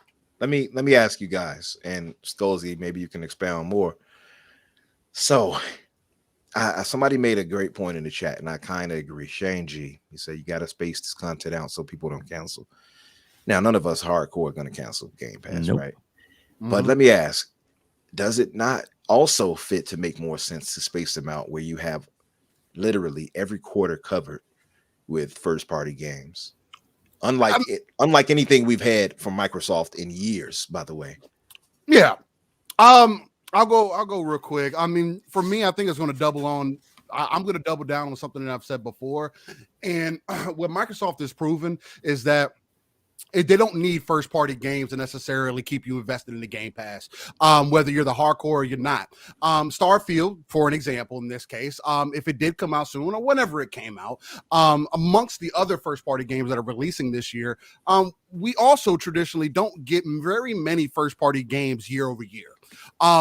So the fact that Microsoft has seemingly filled out their, let's say, their cadence with second and third party deals and put that in the Game Pass. I like, because that was an excellent point that you pulled, because I was going to say the exact same thing that Shane brings up, is that, yeah, sure, you can spread it out all over the year, and first party games could be every quarter, like you mentioned, and that's something that we've all spoken to, like, hey, that's the cadence that they want to hit. Maybe that's what they're looking for. But at the same point, you could flood your whole first half of the year with first party games and have second and third party hitters to cover the back half of a year. And how could you you could not, unfortunately, this is just my perspective on it, be upset about that, because they're giving you content. Again, last year, this is why I will always and forever will be, I will never say that first party games are not important, but it's not the same as it used to be. Right. Microsoft themselves dropped 47 new games, not games that were previously released. There was deals and got cut. And no, 47 new games in the Game Pass last year. Second and third party deals, none that were first party. And people still had an issue with that. Again, not saying that first party shouldn't be there, because it is a fail. As a publisher, you have to give the hardcore a reason to talk about your console, because that's that word of mouth is what gets other people to play. Why do you think Hi-Fi Rush has worked as well as it does? Because the hardcore are going to play it, and then now, oh man, did you hear about that? Got Shadow dropped, and man, this game's fucking actually great. Excuse me, but that's just how, to Scolzy's point earlier, marketing has changed. You can do things like that, and Starfield would be the perfect example if they end up doing something like a Super Bowl show, or doing a commercial where traditionally it is known for big commercials to be at a Super Bowl, and then boom, next month you have or the beginning of the month, end of February, you have your little dev deep dive with Starfield, and then boom, 2 weeks later or that very next month, Starfield's out. That would throw people in just all over the place. Like that would be what I would personally kind of expect. But just to answer that question, I don't think they have to spread it out necessarily, just because of how they're currently looking at the playing field for third party and first party. You're saying, right? Yeah, between all. Yeah. Well, listen, I do want to. We are running a little bit longer than we normally do. I saved the best for last when it comes to the racing knowledge. We got to get Fuzzy's hot take opinion on the show. We got to get his hot take theories on Forza. If anyone's going to deliver on Forza, it's going to be Fuzzy. I'll get to the super chats, and then we will get everyone out of here. Fuzzy, the mic is yours, brother. Talk about the show. Give us your review. Of top to bottom, did they deliver? Is this what fans have been asking for? But let's talk about the Forza. I mean, we heard some people in the chat say that that looks suspiciously like a 6 that could suggest 620, 23. I mean, is there any? Do you feel that this is a game that is going to get delayed? There is that potential, and they had made mention early or late last year that they were going to be in the polishing phase in in January and February. So that 6 could be intentional, so that way they have kind of like an internal date that they're targeting, which would be like June 20th, which I think summer starts the 21st. I can't remember if it's the 20th, 21st, or 22nd, but that would still technically be spring. So everything still seems like it's on track. But I think it comes down to what they made mention as far as during the show. They're going to have 500 cars to start. 100 of them are going to be like new to Forza type cars. As far as we've already seen 3 of them in the thing from earlier today, and there were a few other ones that they've shown throughout some of their trailers leading up to now. So for those that are looking for a game that has something newer than 2017 cars, I think this is going to definitely deliver. Now, is everything going to be new? Obviously not. There's going to be older GT cars. There's going to be older like classics, different probably Indy cars, prototypes, things like that. So you're going to have older cars and newer cars, but this will be the game that will have a lot more real newer cars, not concepts. And that's not a slight at GT, but I'm not the biggest fan of their concept cars, but they're cool, but don't fill a quarter of the game with concepts. But everything moving along. When it comes down to Forza, I think the answer, the question I was looking for, or the answers I was looking for, was going to be like, how are they going to launch this, like in numbers wise, as far as the amount of cars and the amount of tracks. And I didn't want them to make a repeat of like Forza Motorsport 5, where because of it being for the new generation back then, being Xbox One, they went a little light on the launch, where it was like sub 200 cars at launch, a lot less tracks at launch. And they've added stuff as they went, but it was nowhere near the amount of content that there was in 6 or even 7 for that matter. This one starting off at 5, yes, it is less than what they started off with Motorsport 7. I think they started around 600 or 660 in Motorsport 7. So you're already at a 100 car deficit. But if they're making it the more focus of cars that are trackable as opposed to like your Priuses, not that there's anything wrong with a Prius, but you want to have cars that would be native to a track. Like, not too many Prius owners are taking their Prius to a track for any reason. Please talk to them, God. So if you're going to have a little less cars and you're narrowing down the focus of what the lineup is like, having 500 trackable cars is awesome, especially if a lot of them are going to be more modern. So forget about doing like a 2013 or 2014 Mustang. Do the 2019 or 2023 Mustang if you can. Now, a lot of that comes down to the auto manufacturers and how they interact with Microsoft, and if they have access to the cars, get them scanned and all that stuff. So there's a lot of wiggle room when it comes to that. But it sounds like they're making the effort to put newer cars in there. Now, the 20 environments, because they didn't really list tracks, and I think some of it is like licensing stuff that they're wrapping up or finalizing. And and to my understanding, unlike previous Forzas where you can kind of carry over some of the assets and touch up here and there for the cars, a lot of this is like ground up stuff. Now, I'm pretty sure some things might carry over, like some of the maybe the wheel 3D models and things like that, for those, like all the different wheels that you have as options. Some of that might carry over and maybe get like an up-res or a touch-up type of thing.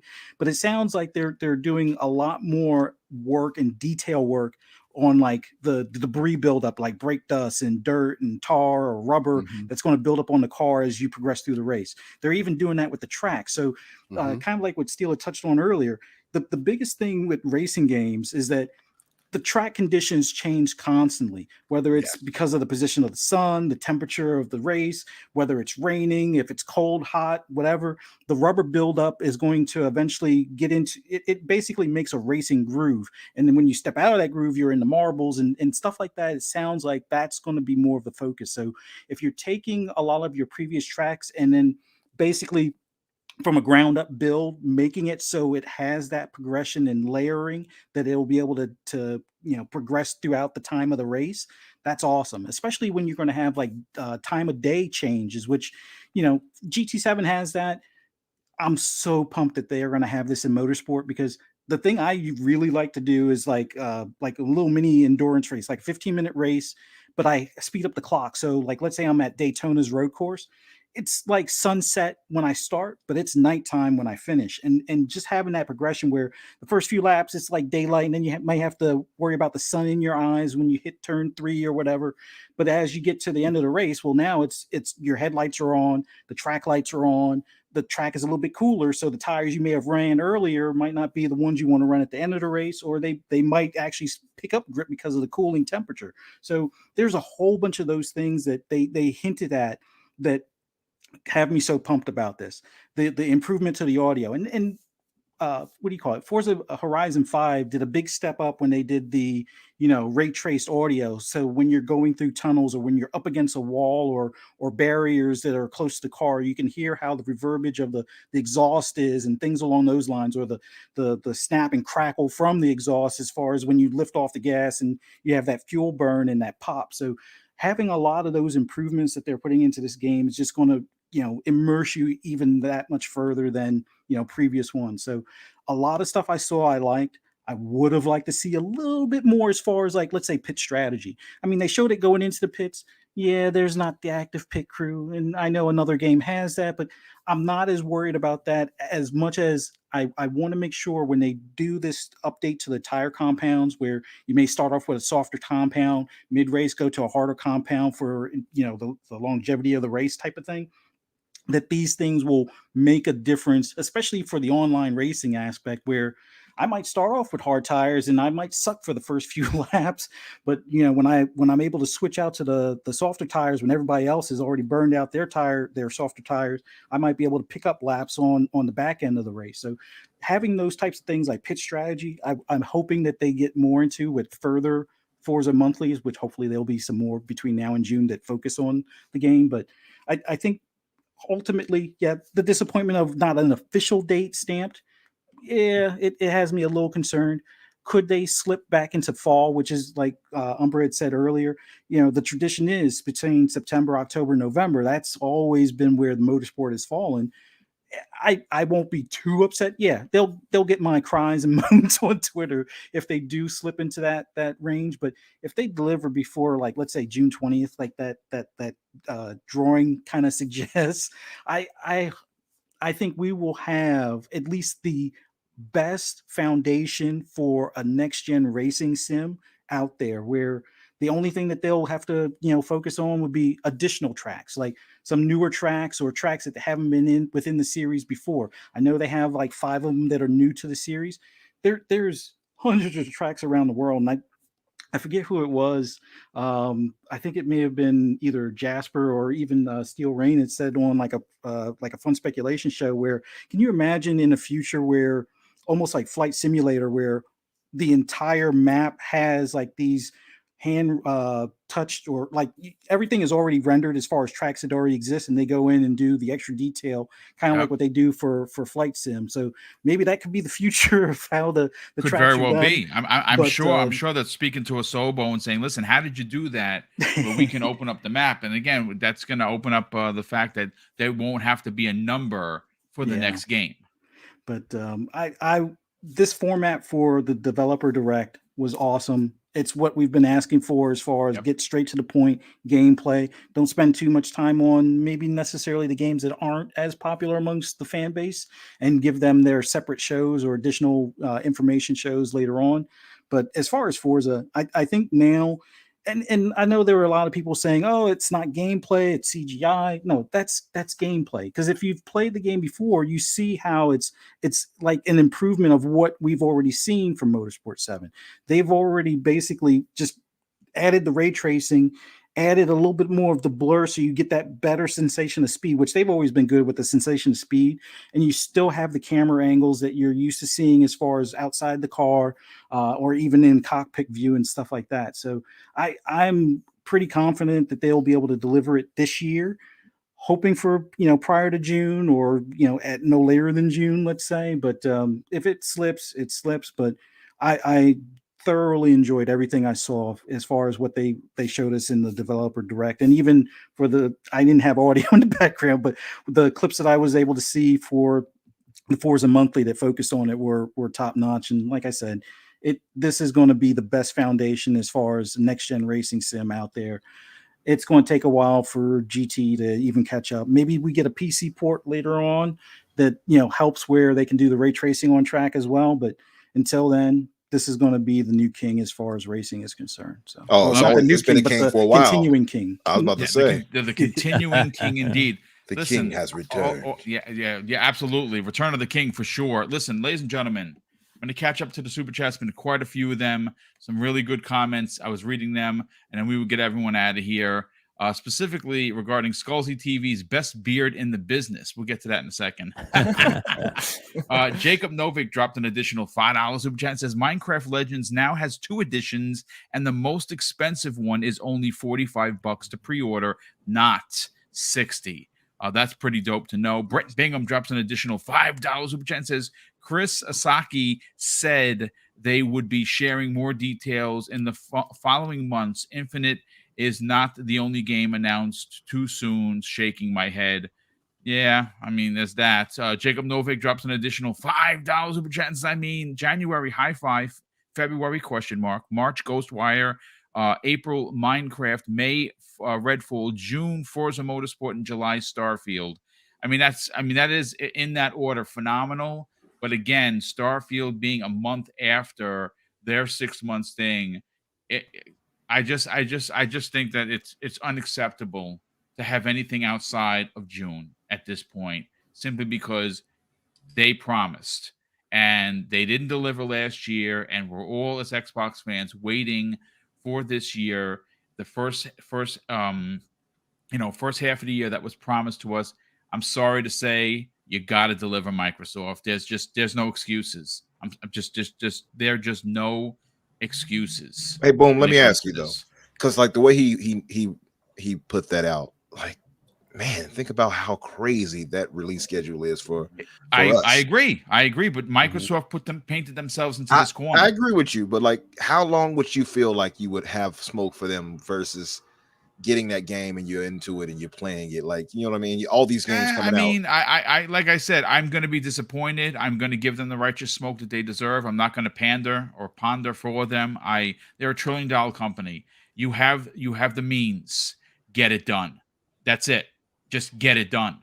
No more excuses. I'm tired of making the excuses. I'm not complaining, folks. I want what I want when I want it because you promised it. You told me in June that this is what was going to happen. Now I'm calling you to the carpet. You got to deliver. I don't want to hear anything else. I'm not being a spoiled brat. That's being a fan who has 3 shows dedicated to Xbox per week, who loves this brand, who bleeds green when you cut me. I cannot make excuses for failure to meet the expectations that you set. Microsoft set those expectations. I didn't. So I'm going to give it to them. And it's going to be raw, and then whether they like it or not, I don't know. But listen, let me continue. We have Highlander 001 drops a very generous $10 super chat and says, hey, Boom and panel.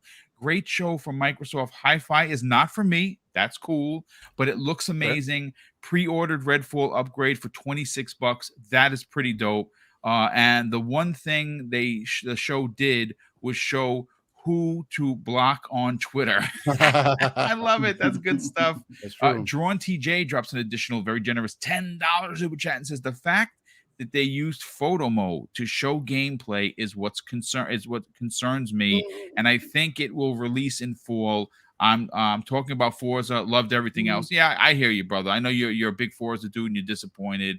We'll see. We will see. Highlander. But why though, Drawn? Like, I think at this point we've all seen how impressive. Look at Forza 7 is still impressive looking right now. Yeah, I think this is going to be a technical marvel. At least that is what some people known. As a matter of fact, Jason Ronald actually commented on Forza, and he said exactly that it is a technical marvel. Exactly. I would say it's like we're at the point of diminishing returns.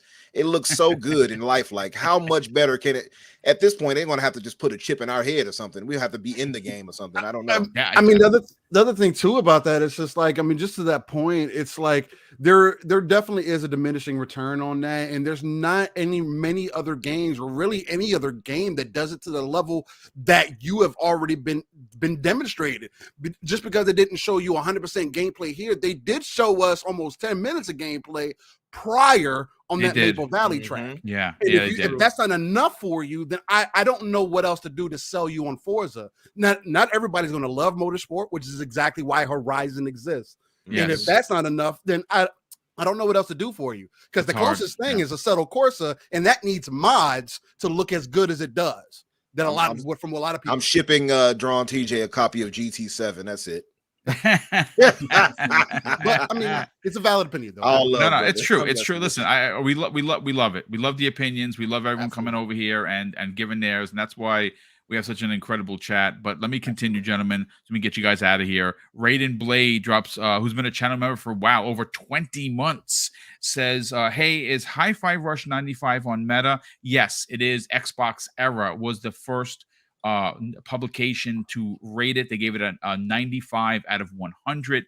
I looked recently as the show was going on. There's been no other reviews.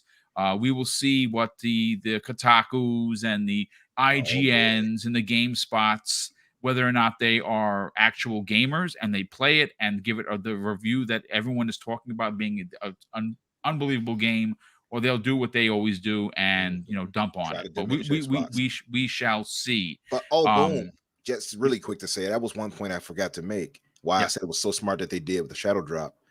They didn't give anybody any time to be negative about it. Exactly. Nope. Yeah, I see people putting it on Twitter. As a matter of fact, I've seen a lot of GIFs where they show a guy like with a sad face, and they have Metacritic, and they have they said no chance to be negative. Exactly. It's funny. It stopped the our Hooved brothers, and it stopped the critics, the crappy websites out there that just live and die on the click. No, that's true. I think they need to do more of these drops. I really, really do. Again, let's see. Andy and Grand drops a very generous $5 super chat and says Sega must be slapping themselves. Jet Set Radio and maybe Space Channel number 5, which was dope back in the days, could have been like Hi-Fi Rush today if they continued the franchise. Yeah, it's good on us for Xbox fans that Sega dropped the ball, because High Five is ridiculous. Michael Mooney drops a very generous £5 super chat. Super Bowl teaser for the show, February 14th, Starfield show, attached full trailer with Ant-Man 3 March release. Dude, that is brilliant. Please, somebody hire Michael Mooney right now in Xbox marketing. I think that is genius. So much so I'm going to read it again. He says, do a Super Bowl teaser. I've been saying that from the beginning for the show. February 14th, now announced at the Super Bowl show, a quick trailer. February 14th, full reveal, and everyone knows it's coming. The world is watching. Of course, attach the full trailer to Ant-Man and the Wasp 3, which is Quantumania. That's going to be a huge movie. Love it. March release. Absolutely love it. Gives them more time. A whole month and some change to do the marketing. Absolutely love it. Highlander 001, who's been a channel member for 6 months, drops an additional $10 super chat and says, the investors who tried to sue Activision to block the acquisition because they think they're undervalued Activision had the case dismissed with prejudice. Now they have to pay Activision's attorney fees. Yeah, there's a bunch of stuff going on with that, and they just must feel dumb. Your baby's father drops a very generous $10 super chat and says, hey folks, I'm day one Xbox player. I know we feel good about Hi-Fi Rush and the Shadow Drop, but it's definitely a distraction for Forza not having a date and no date for Starfield Showcase. I mean, that definitely could be why they did it. We have pre-authorized transaction drops a very generous $5 super chat and says, what excited me about Motorsport was the spoolie and psst sounds from the cars. I always wanted that in those games. That's awesome. We also have your baby fathers drops an additional $2 super chat. Shout out to Skullsy for the most epic beard. I love it. Ooh. And we just got a monster super chat from Decado. Dude, that is very generous of you. He doesn't even say anything. He just drops a $75. He says games. It says game. Oh yeah, it says that's games. What shadow drops do to you right there. See that? Yeah, see, it makes me listen. Everything that we get from super chats and channel memberships, folks, goes back into the community, and it goes into this show. If you've seen some of the thumbnails that I have been making, wait till you see Mondays. It is probably the best freaking yet. All of that goes into programs that you have to buy if you want to do things right, lighting, cameras, but more importantly, the giveaways. And again, I'm not putting myself on a totem pole versus any other channel. This is just something that my wife and I promised that to ourselves that we would do as people who love doing for others. Last year, this small channel, under 12,000 subscribers, did not use the bait and click thing. Hey, become a channel member, you win. Click here and become just subscribe to the channel and you win. We gave away $3,500 worth of gift cards last year.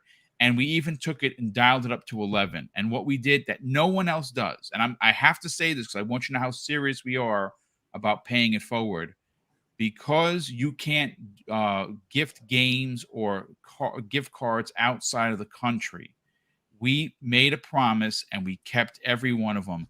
If you live outside of the United States, that means anywhere in the entire world, and you were picked to win a prize, whether that be a $25 or $100, we would send you that money via PayPal, and we would pay the transfer fee. You had to pay absolutely nothing. And that is something that we're proud that we're going to continue this year. And we do that through this outstanding generosity that comes in on a daily basis. Thank you, everyone, for that. Let's get to the outros. We'll start first with our guests. Skullsy TV, sell your brand, brother. I don't think you need to, but people need to find out the best place for anything and everything Bethesda. Talk about it.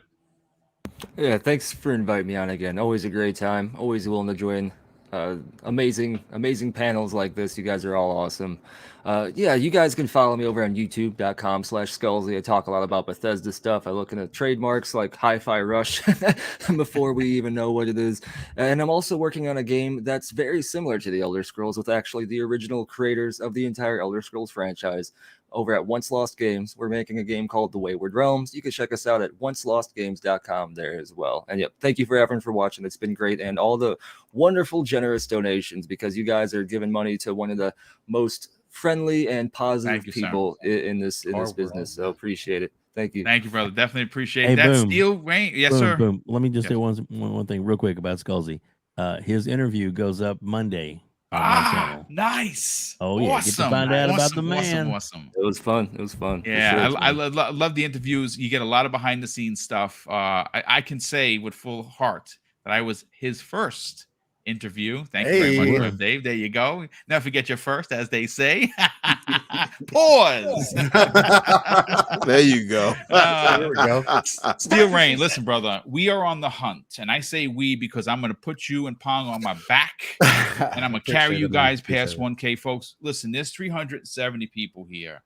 And I would never get behind a channel that I myself, didn't listen to, or more importantly, believe in what they are putting down. And I'm asking that if you want some of the best 3 to 4 hour content with wearing hearts on sleeves every Saturday at 10 a.m. Eastern Standard Time, you must add Living Split Screen to your watch and listen list. Please get over there and sub him. Let's get Pong and Steel Rain past 1K. I know we can do it. Talk about it, brother. Look, man, Boom, every time that you mention that, it's just beyond humbling to me, because I just wasn't expecting to either one be here or people would even care enough to want to listen to our opinions. And again, as we make that road, continue to pave that road towards 1K, I'm grateful for everybody that tunes in and listen. But like I always say, only come follow, only come subscribe if you actually enjoy the content that we're giving out to you. 2 people do 3 to 4 hours worth of content. And I'm here to tell you guys, I wish it was purposeful, but at this point, me and Pong we just get on such tirades and cover so many different aspects of the gaming industry. Like I like to say, that RTS approach, pulling yourself out of the world, looking at the darker crevices of the map, pulling those resources together to build up that gaming foundation to potentially reach those 3 billion gamers. That's what we're here for. And not only that, but to give that live, raw, and uncut opinion on a Saturday morning to wake you up. And that's every 9 a.m. Central, 10 a.m. Eastern, and 3 p.m. UK time on a Saturday with Living Split Screen. Boom. Again, it's always a pleasure to be locked in right here with you guys. Again, for me, being able to just have conversation about something that you're passionate about, I think it should be always the overall goal. I'm not here to nitpick. I'm not here to, tell you about yourself or tell you about your personal business. It should be about gaming, and the conversation should just elevate from there. So much love to everybody here. If you want to follow me, I frequent the streets of Xbox and PC mainly currently. And so PlayStation gives me a reason to invest. So they still haven't. But it makes it real easy. Type it in Google. I still reign. The T is a 7. Again, thank you again.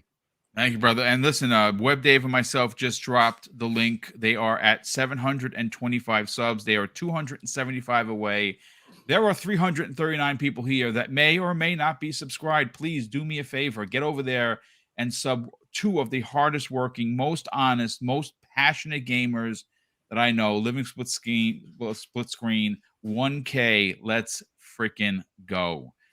Infinite Umbra, sell where people can check out your next album. I mean, all jokes aside, you're going to come out with an album, but you also are working on your own podcast. I'm helping you behind the scenes with what little knowledge that I have. Mm-hmm. Talk about it, brother. When could people expect it? Where could people find you on Friday nights with a really good crew of people?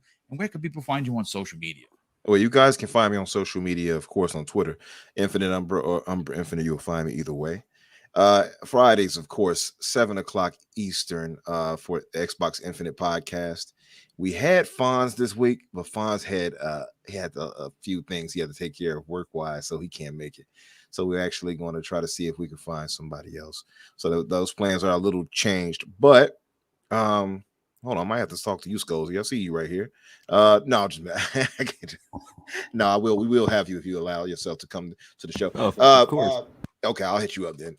Yeah, so thank you, chat. I mean, you guys are great. I think outside of Steel Rain, you all give me so much energy in the morning when I'm so tired. And so it's interesting always to see you guys take on things like that. I don't look at myself as any greater than anybody else. So when I see you guys take, and I know because I think the general thought is that, well, I'm in the chat and this person is on this podcast, so clearly they're more knowledgeable. Clearly they're more of something else.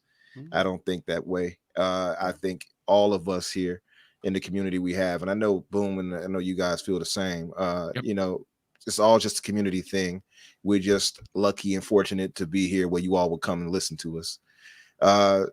Yeah, I'm working on the podcast. I don't want to give any names out as far as the name of it and everything. I got my theme made out already for the music. It's coming along. It's sounding great. I've let a few people hear it. They give me great feedback. I'm learning some things from Boom behind the scenes. I appreciate it, brother. And I'll just say this. I mean, as Decado said when he dropped the 75 bill on us, games, it's a good time, right? It's a good year, man. We're going to have a great year. Go and play Hi-Fi Rush and enjoy. I'm enjoying it. I was secretly playing first must-play game of 2023. Absolutely. No I actually saw some people saying that they think it's a game of the year candidate. I'm like, wow, that's super high praise. Yep. So yeah, absolutely one of the first major drops right there for Xbox for sure. And this is actually a great month in general, actually, for Game Pass, if you all look at what we got coming this month. So just want to say, I mean, we got so much good stuff. So no, much love. You guys go enjoy games. Don't let our Hoove brothers bring you down. They're trying their best. I've seen some of the comments. They're a little salty because of Forspoken, and so they're trying to bring us down, but we won't let them. Just enjoy yourselves and don't let them take them too serious when it comes to that. And yeah, that's it. And thank you all for coming to listen to us.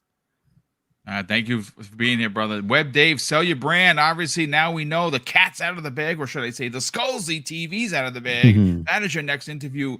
But you had a really big one for Monday. Phenomenal work. Great knowledge. Great freaking guest. Talk about where people can subscribe and check out your weekly one-on-one shows that you do, your interviews, and more importantly, reach out to you on social media. Thanks, Boom. Yeah, I had Elaine Gomez Sanchez, and she is amazing. She's a senior game designer, and she really knows her stuff. And she's a very fascinating interview. If you really want to know about the inside of gaming and actually her several encounters with the man who makes some of those amazing games. So and it's a really good interview. I definitely ought to tune that one in. And then, like I said, the new one comes up on Monday. I'm looking forward to that. Thank you, chat, for being mostly civil today, and enjoyed being here. Boom, and keep up the great work, dude. Thank you, brother. And last but no least, Mr. Forza himself, who could not have been put himself in a better position when it comes to everything and anything racing on his YouTube channel. Fuzzy, sell your brand, brother. Talk about where they can get the best info each and every day on anything racing, and more importantly, reach out to you on social media. Just want to thank you for having me on here. It was awesome being on here with you guys and hearing your takes on the developer direct and everything. Man, for anybody that wants to hear my rambles on anything racing related or gaming related in general, just follow me on social media, primarily Twitter, Fuzzy_Belvedere. Same thing on YouTube. Man, can't wait until Breakfast with Boom tomorrow at 10 a.m. Eastern time, Eastern Standard Time in the morning, right here on this channel. And then looking forward to Xbox Lunch Break Special on Monday right here as well, 12 p.m. Eastern on Monday. But man, oh man, great time to be a gamer. Yeah, absolutely, brother. Thanks so much. And again, big shout out to over 600 and we almost hit 650 people here. That's huge. And those are not bots, folks. Those are actually gamers that come out, and we are humbled beyond words that you would take the time out of your busy day to listen to these shows and to listen to these podcasters on their other shows. Or if you want to subscribe to anyone you heard today, every bit of information, all of their links are available by one click. You click on it, it's right there. You click on it again, you subscribe. And I just want to say, again, thank you for the incredible generosity that continues to bless this channel. Of course, I'm going to close out the show, folks, with something that is important to me. Hopefully one day it'll be important to you. And that's something that my dad taught us when we were kids. And he would say, Craig, treat others how you want to be treated. And also, it doesn't cost anything to be nice. You live by those rules, son. I can guarantee you're going to have an awesome day. So take care, everyone. We'll see you next week on the newest episode of X Vlog Live.